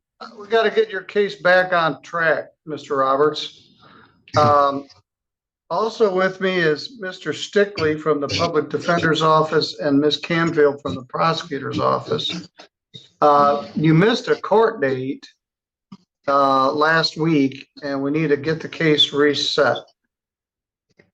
Okay. So I talked to my lawyer and stuff. I talked to 3 or 4 lawyers. I got the information and stuff. And I was home. I was held here 8 days. I was only home 2 days. I was told to stay home and not leave the property. And that's what I was instructed to do, and that's what I did. Well, you missed your court date. Your lawyer was Jordan Harden. I'm going to reset. It's not a court date. To reset it for September 23rd. Okay. 25 at 8:30. Okay. And I'm going to set a prelim for 9:30, 25 at 1. Mr. Roberts, who posted your bond? I don't know. You had a $4,000 cash or surety, 10% bond. Somebody put up $400 to get you out of jail. No idea who did. I went to try to talk to my sister Stacy because to get my dog, my German Shepherds back. And she's on my bank account. And I went to get my dogs back and she told me to go away. I was like, all right, maybe she's upset or something. Maybe something I did, but she won't. Why don't you take a minute and put your shirt on? All right. I haven't even been booked in or anything. All right. Well, we'll get squared away here.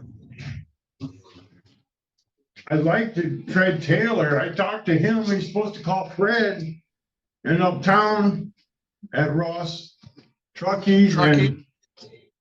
Well, they appointed Jordan Harden as your attorney, and we'll reset this. Yes, sir. All right, Judge Patterson wasn't very happy. He didn't show up. He set the bond at $10,000 cash or surety. I didn't have anything in the mail or nothing. I didn't even know about it. Well, that's what the other guy said. Now, you also have a new charge. You got arrested last night or this morning for malicious use of a telephone. Let's talk about that one. I have no idea. I document everything I did yesterday on Facebook, everything.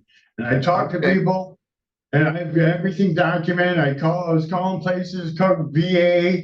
I was trying to get a hold of, just different areas that can help me out to keep me safe, talking to attorneys, talking to my neighbors. And my neighbors are coming up, my neighbors know what's going on. This has happened 3 or 4 times. That case I had a few years ago was dismissed by Stutzman. Yeah, with one no was probation. dismissed. One, no, he gave you 497 days in jail layout. This complaint alleges that you used a phone to terrorize, frighten, intimidate, threaten, harass, molest, or annoy the peace and quiet of the Cynthia J. Thomason and the members of the Church of God by threatening physical harm or damage to the property. And that happened this morning, That's September alleged. 18th. They allege that you called the church and threatened to blow it up or something. They They said left that some about- messages on their phone. That's why you don't believe anything on the internet or TV. All right, so on that one,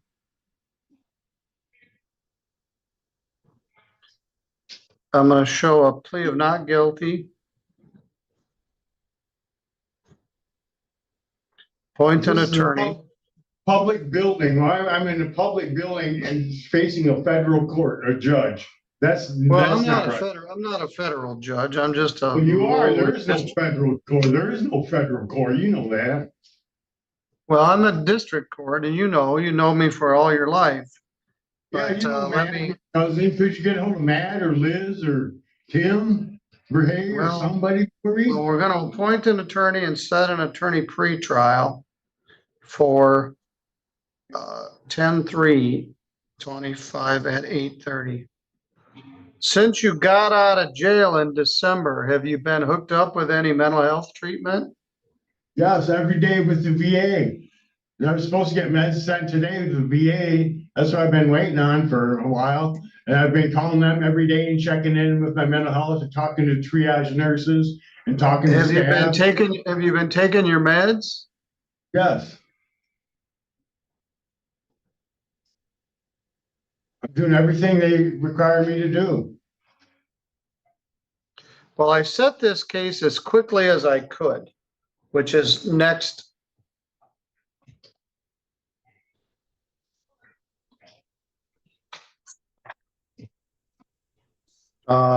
Tuesday. 9/23. Judge Patterson set the bond at $10,000 and I'm gonna leave it as it was. Same conditions as before. What's that mean? Can't you just get a PR bond? I got lawyers and stuff. Yeah, Jim, I'm afraid you're gonna hurt yourself or somebody else, or someone's gonna shoot you. Anybody, Your And you Honor. get off on these rants and you lose your temper. I'm And, not losing any temper. uh, This is you not went fair. to the- This is not went to Robert's the Rules forensic Order. center. Robert's Rules Order, United States Marine Corps, 386743923, James W. Roberts Jr., 100% disabled. Need Yes. VA assistance. You're supposed to send me to the VA or the Sturgis Hospital for 3 days. for Well, mental I health. think, You're not going to probably- evaluate my mental condition. If I evaluate, I'd say you're incompetent and you stay in jail for a year and a half. well, that wasn't up to me, but obviously we need to get this case on No, track. Won't fly in court. This So- won't fly. This won't fly, whatever. It ain't gonna fly. This is a public building, public place. Yes, it is. No, it's not. All right. I got a Fly. feeling you got another trip to the forensic center for evaluation in your future, but we'll determine No, I it. don't. No, I don't. Bond in the next case is 10,000 cash or surety in the misdemeanor malicious use of a telephone. You don't know that. You're not the jury and the judge. That's false. No, you're right. No, he's the I'm judge. not. But I'm concerned about your safety, frankly. Boy, You and I have had mental this health says discussion I'm before. okay. You're not a mental health doctor. My mental health people say I'm fine. All right, well, we want to hear from them and confirm that. Your next court date is next Tuesday at 8:30. Judge Pattison set your bond at $10,000, cash or surety. I'll see you, or he'll see you at that time.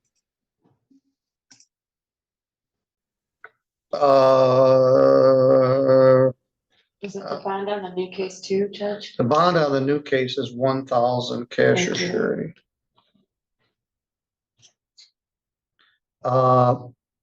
Jordan's not gonna make much progress with him. And the problem is, and he's gotta, when you have a competency evaluation, it takes months and months and months. I think he actually went to the forensic center and then he got out, they medicated him, they found him to be competent. Judge Stutzman took his plea and then just, so he's been out since last January, but these are things where literally someone's gonna shoot him when he's just standing out in the middle of the street with no shirt on, ranting. Good afternoon, Mr. Roberts. Hello, Mr. Middleton. How are you today? Good, thank you.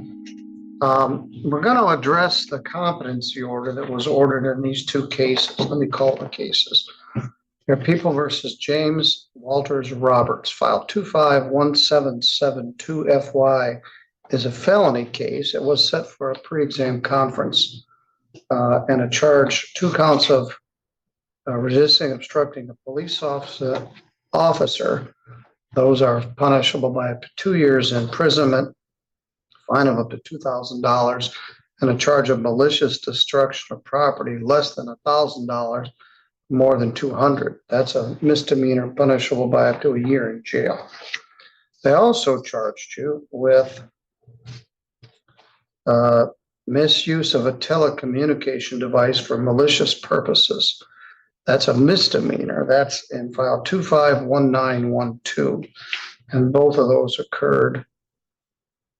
One was on 9/4 and the other was on 9/18. Jordan Harden was appointed to represent you, and Angelique Camfield is here on behalf of the prosecutor. Ms. Harden did talk to the forensic center and give them some information and tried to accelerate this hearing and this ruling. We got a report from the forensic center on the 23rd of October. It was dated October 18th. We date stamped it October 23rd. It is a report regarding the competency evaluation prepared by Jennifer Whitmore, PhD, licensed psychologist. Ms. Harden, on behalf of the defense, would you stipulate to the admission of that report? We would so stipulate, Your Honor. Ms. Camfield? Yes, I would concur, Your Honor.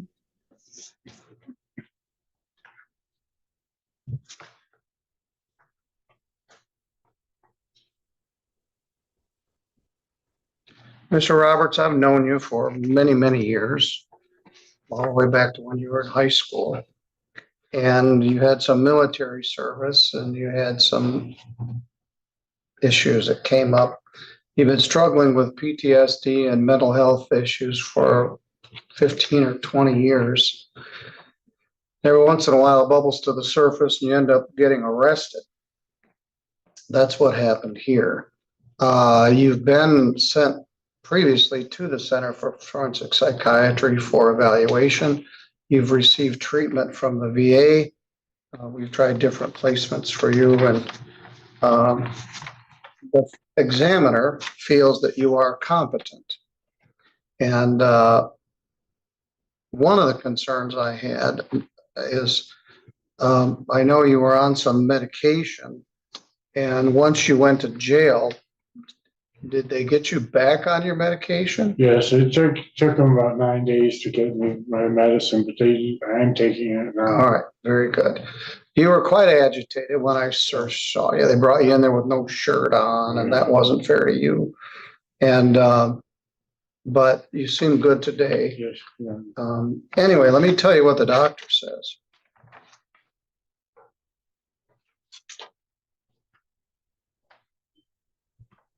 I'll just read the whole final 2 paragraphs.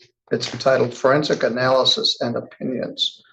Mr. Roberts has a documented history of severe and persistent mental illness. At the time of the evaluation session, it was not clear to what extent he was receiving his medication appropriate to treat his most significant symptoms of mental disorder. He presented with a relatively intense focus on religion. However, statements in this respect were not delusional. His religious discussions did not appear to be substantially negatively impact his ability to rationally appraise his legal situation or to engage in effective communication with a professional. On the whole, Mr. Roberts' engagement with this evaluator was appropriate. He showed effective communication abilities and adequate emotional and behavioral control. He voiced understanding of legal procedures and of his current legal situation. He appeared to rationally appraise the information associated with the alleged offenses. He indicated a willingness to work with defense counsel. He showed the ability to rationally consider potential legal outcomes. He showed a self-serving rather than self-defeating attitude toward the disposition of these matters. Given available information, it is my opinion that Mr. Roberts presently has the capacities to understand the nature and object of the proceedings against him and to assist in the defense in a rational manner. It is my opinion that he can presently be considered competent to stand trial. So the doctor believes that you're competent. It is important to note that mental illness can fluctuate in severity and expressions even if an individual is fully compliant with treatment recommendations. If Mr. Roberts' status were to deteriorate, causing concurrent decrements in his adjudicative competency, reviewed abilities, I'm not even sure what that means, he could be sent for reevaluation. But her opinion at this time is that you are competent, and I think I agree with that opinion. Now, we may have talked about this before. There are two different things. One mental evaluation is competency. How are you today at the time of this proceeding? Can you assist your attorney in your defense, and do you understand the nature of the proceedings against you? Yes, Your I Honor. believe you do. You've been through the court system before, and you've been cooperative for the most part. The other component is called criminal responsibility. It used to be called insanity. And that was your state of mind at the time of the incidents. And that's a completely separate matter, and that's actually a matter for the circuit court. But at this point, unless anyone has anything else they'd like to tell me, I would find that Mr. Roberts is competent and we can proceed to the next stage of the proceedings on both of these cases. Ms. Harden, do you have any objection to that? No, Your Honor, I would indicate that I met with Mr. Roberts prior to today's hearing. I did relay the plea offer to him, and he's interested in resolving these matters today. All right, Ms. Canfield, do you have any objection to the finding incompetency in these matters? I do not, Your Honor. As I said, I know Mr. Roberts since he was playing high school sports. Knew his sister, his dad. And he's had some struggles. What's the current plea offer? Thank you, Your Honor. I did reach out to Mr. Robert yesterday via email because he was the prosecutor that attended the initial probable cause conference back in September. At that time, the offer was in file 251772FY, plea to the reduced charge of attempt RNL and malicious destruction of personal property, 200 to 1,000. There's also an accompanying misdemeanor file 251912SM. That is a plea to as charged. I did relay that to Mr. Roberts, and he's interested in accepting the reduced offer today and resolving these matters. All right, Jim, let me talk about this. They're going to reduce the felony charges to misdemeanors. One count of attempting to resist or obstruct a police officer. Attempted resisting and obstructing a police officer is a misdemeanor. It's punishable by up to a year in jail and a fine of up to $1,000. That doesn't mean you're going to get a year in jail. That's just the maximum. The malicious destruction charge is also a misdemeanor. It's punishable by up to a year in jail and a fine of up to $1,000 plus restitution. Malicious use of a telephone. Let me make sure I get that one right.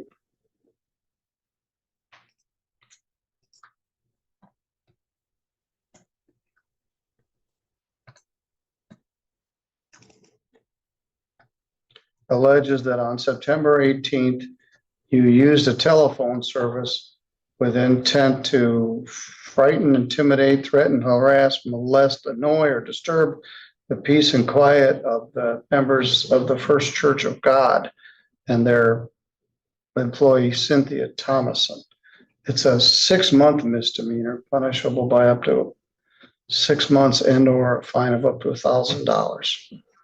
Mr. Roberts, if you plead to these charges, the felony cases will be dismissed, both cases will be resolved, and there will be no trial. Do you understand that? Yes, Your Honor. Is that what you wish to do here? Yes, Your Honor. Other than what I've said here, did anyone promise you anything to get you to plead to this? No, Your Honor. Or threaten you? No, Your Honor. All right. Do you understand that if you do plead to these charges, you'll be giving up your right to have a trial in front of a judge or jury? There will not be a trial. Do you understand that? Yes, Your Honor. If you had a trial, you would have the right to be represented by an attorney. Ms. Harden is here to represent you. It's good that we're all here in the same place to have a live proceeding. She would represent you through a trial, through sentencing, through the whole thing. You could also hire an attorney of your own choosing if you wished. If you had a trial, you'd have a right to have any of the witnesses for or against you subpoenaed to come to court so they could be questioned under oath. You would have the right to take the witness stand and testify on your own behalf, but you don't have to because you have a right not to testify. And if you did not wish to testify, the judge or jury could not hold your silence against you, and you have the right to be presumed innocent unless the state was able to prove your guilt beyond a reasonable doubt. Understand? Yes, Your Honor.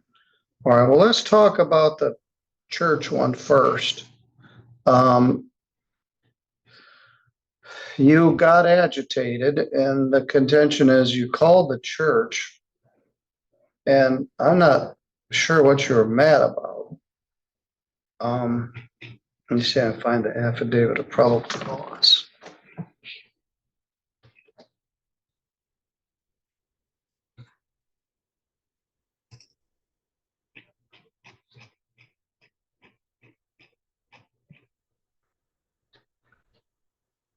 You left a message on the message machine. I'll just read it. Did you leave this message? I'm gonna fuck you all up. I am God. He denied making the allegations that he threatened members of the church. He stated that he called them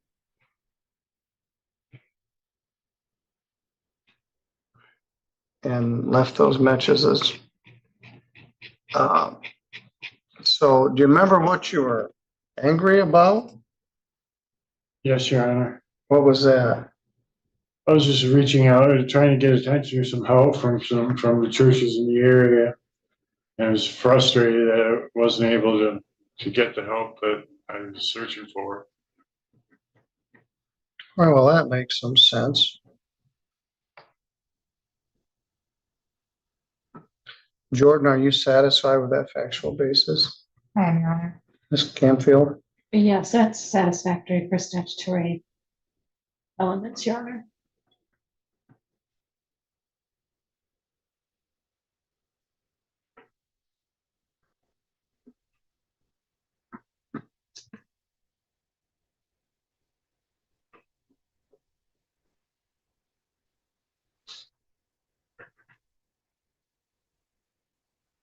All right, let's talk about the other case.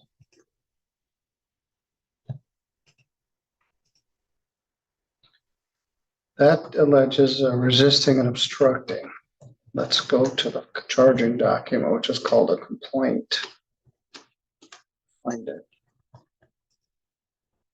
It's alleged that on September 1st, out in Lockport Township, you did, I'll just read it the way it's written. assault, batter, wound, resist, obstruct, oppose, or endanger. Sergeant Daniel Herman, a deputy sheriff, or Deputy Cody Midoff. Those are police officers with the sheriff's department. As I indicated, that's a misdemeanor, but a felony used to be what's called a high court misdemeanor. You're also charged as a habitual offender, which could potentially have made the maximum of that up to 15 years. That would be dismissed also. They also charge with MDOP, malicious destruction of personal property, over 200, but less than 1,000, and that you did willfully injure or destroy a Chevrolet Silverado that belonged to Benny Staley, Stahly. So let's take a look at this. Where were you living at that time, Mr. Roberts? 2 houses down from the incident. And that was on Wilbur Road? Yes.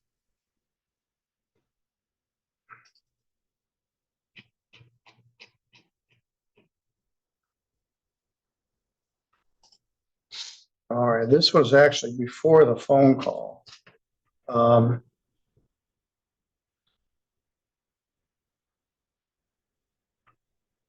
And this is troubling. You've done this before. You clearly were struggling with some mental health issues. He said, upon arrival, Deputy Miller made contact with James Roberts. He said he now owned all the property on the west side of the road, and this was Bronson County, and he was in his own personal jurisdiction. He stated he was previously arrested for making threats to shoot the schools, which is true. James became agitated and shouted he was going to shoot the school and shoot the house. I spoke with a homeowner, Benny Staley, who stated he approached James' address due to the yelling. Once he approached James' house and realized who he was, he retreated back to his property, and James followed. James was agitated and tried to break into Benny's pickup truck parked in the driveway. He struck the window several times and ripped the driver's door handle off the truck. When the officers got there and were talking to James, he still had the door handle in his hand. They took you to Three Rivers Hospital, and while at the hospital, you refused to comply with commands, and they had to restrain you to get your physical examination. So did you pull the door handle off this guy's truck? Yes, Your Honor. All right. I wouldn't like that. If it was my truck, I'd almost figure out how much that cost to fix. And then when you got to the hospital, were you still agitated and not cooperative with your Yes, officers? Your Honor. All right. You seem very clear-headed today, Mr. Roberts. I think we're in a better place than we were when we started. Ms. Harden, are you satisfied with the factual basis? Hi, Your Honor. Ms. Camfield? Yes, Your Honor.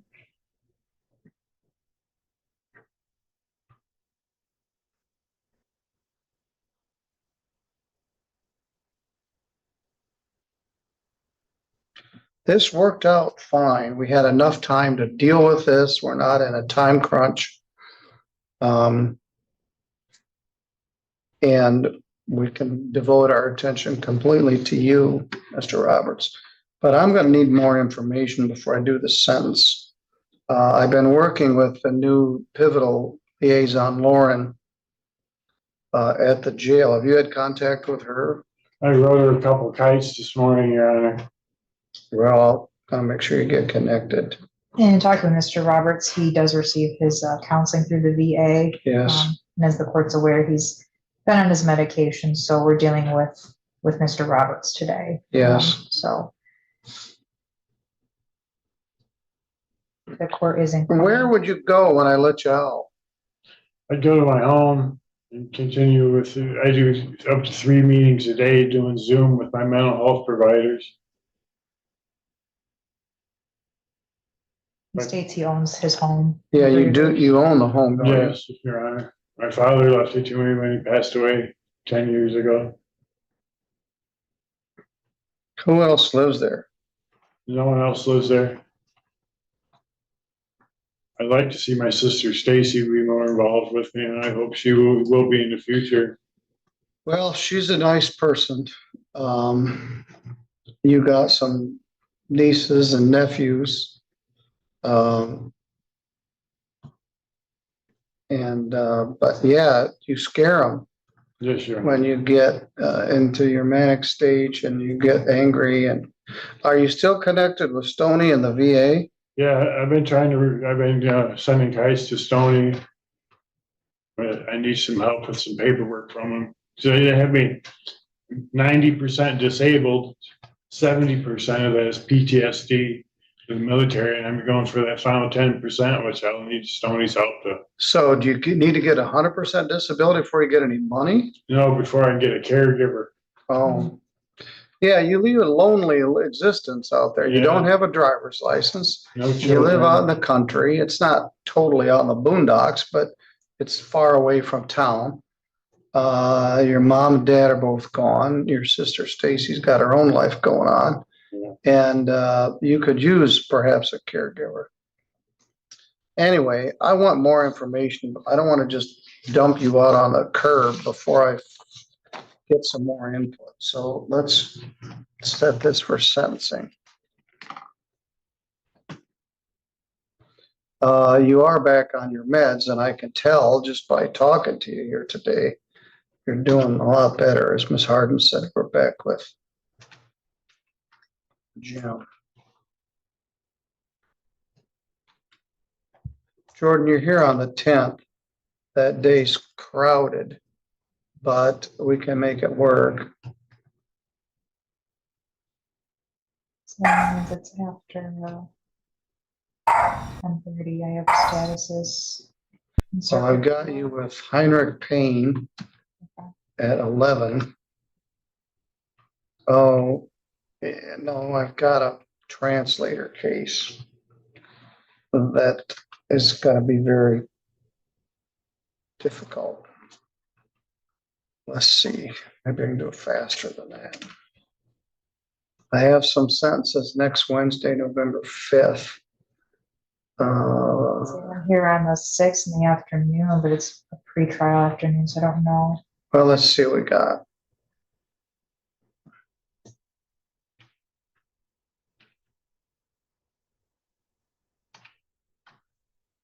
I don't want to just leave him in there. I'd like to, which cases are you here on? I just have Jennifer Moe too.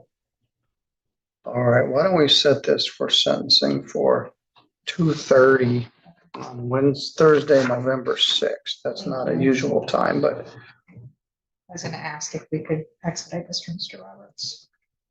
Thank you. I'm sorry, did you say 10:30, Robert? no, 2:30. Thank you.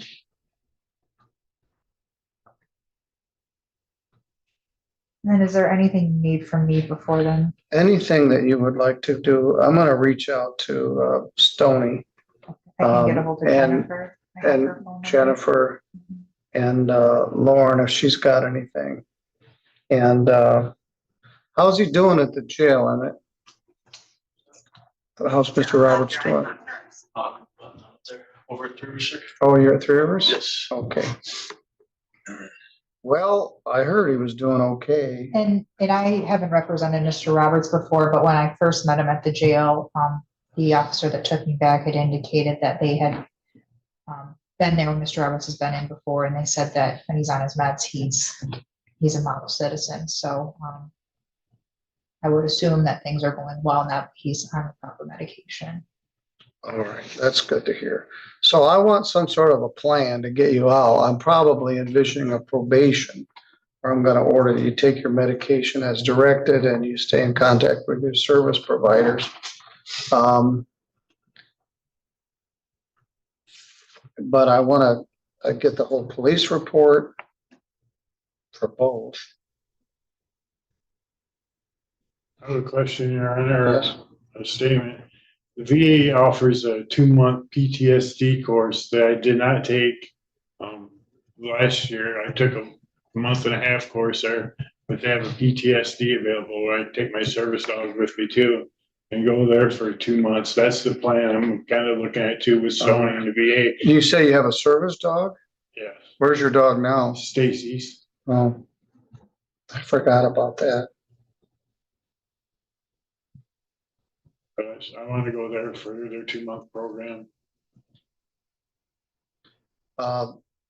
Isn't your cousin a dog girl?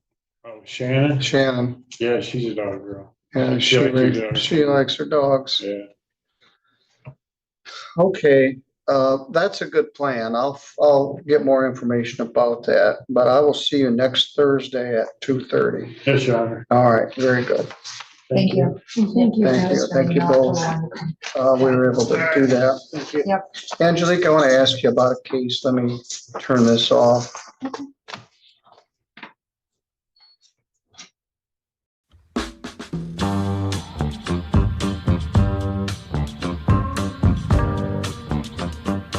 Well, hold on.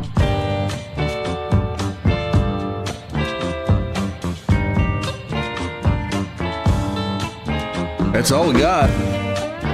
It's all I put together.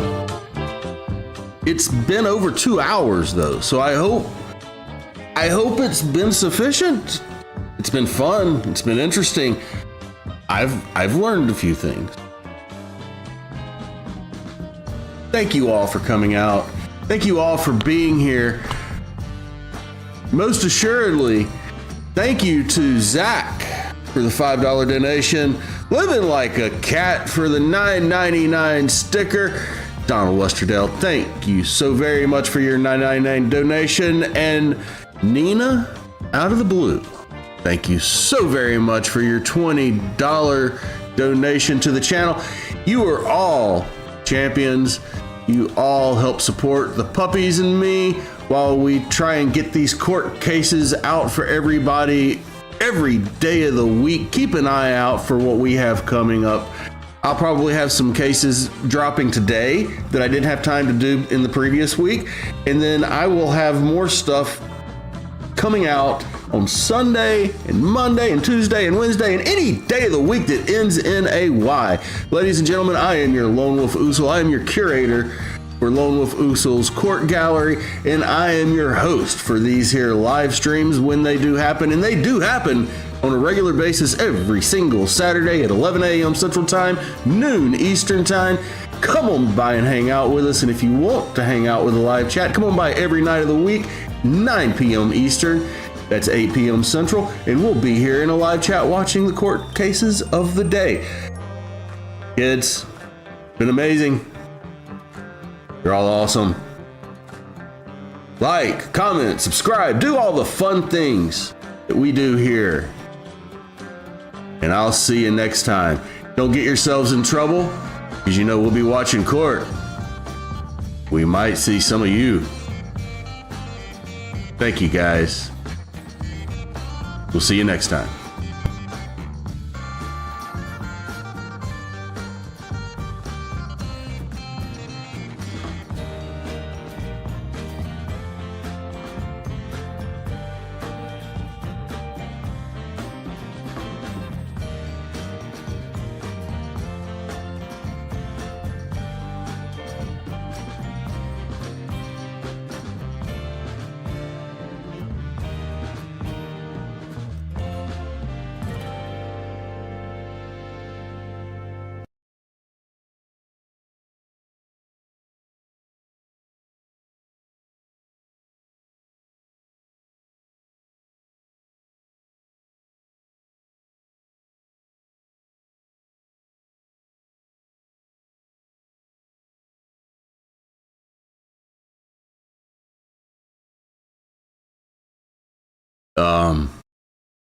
For those of you who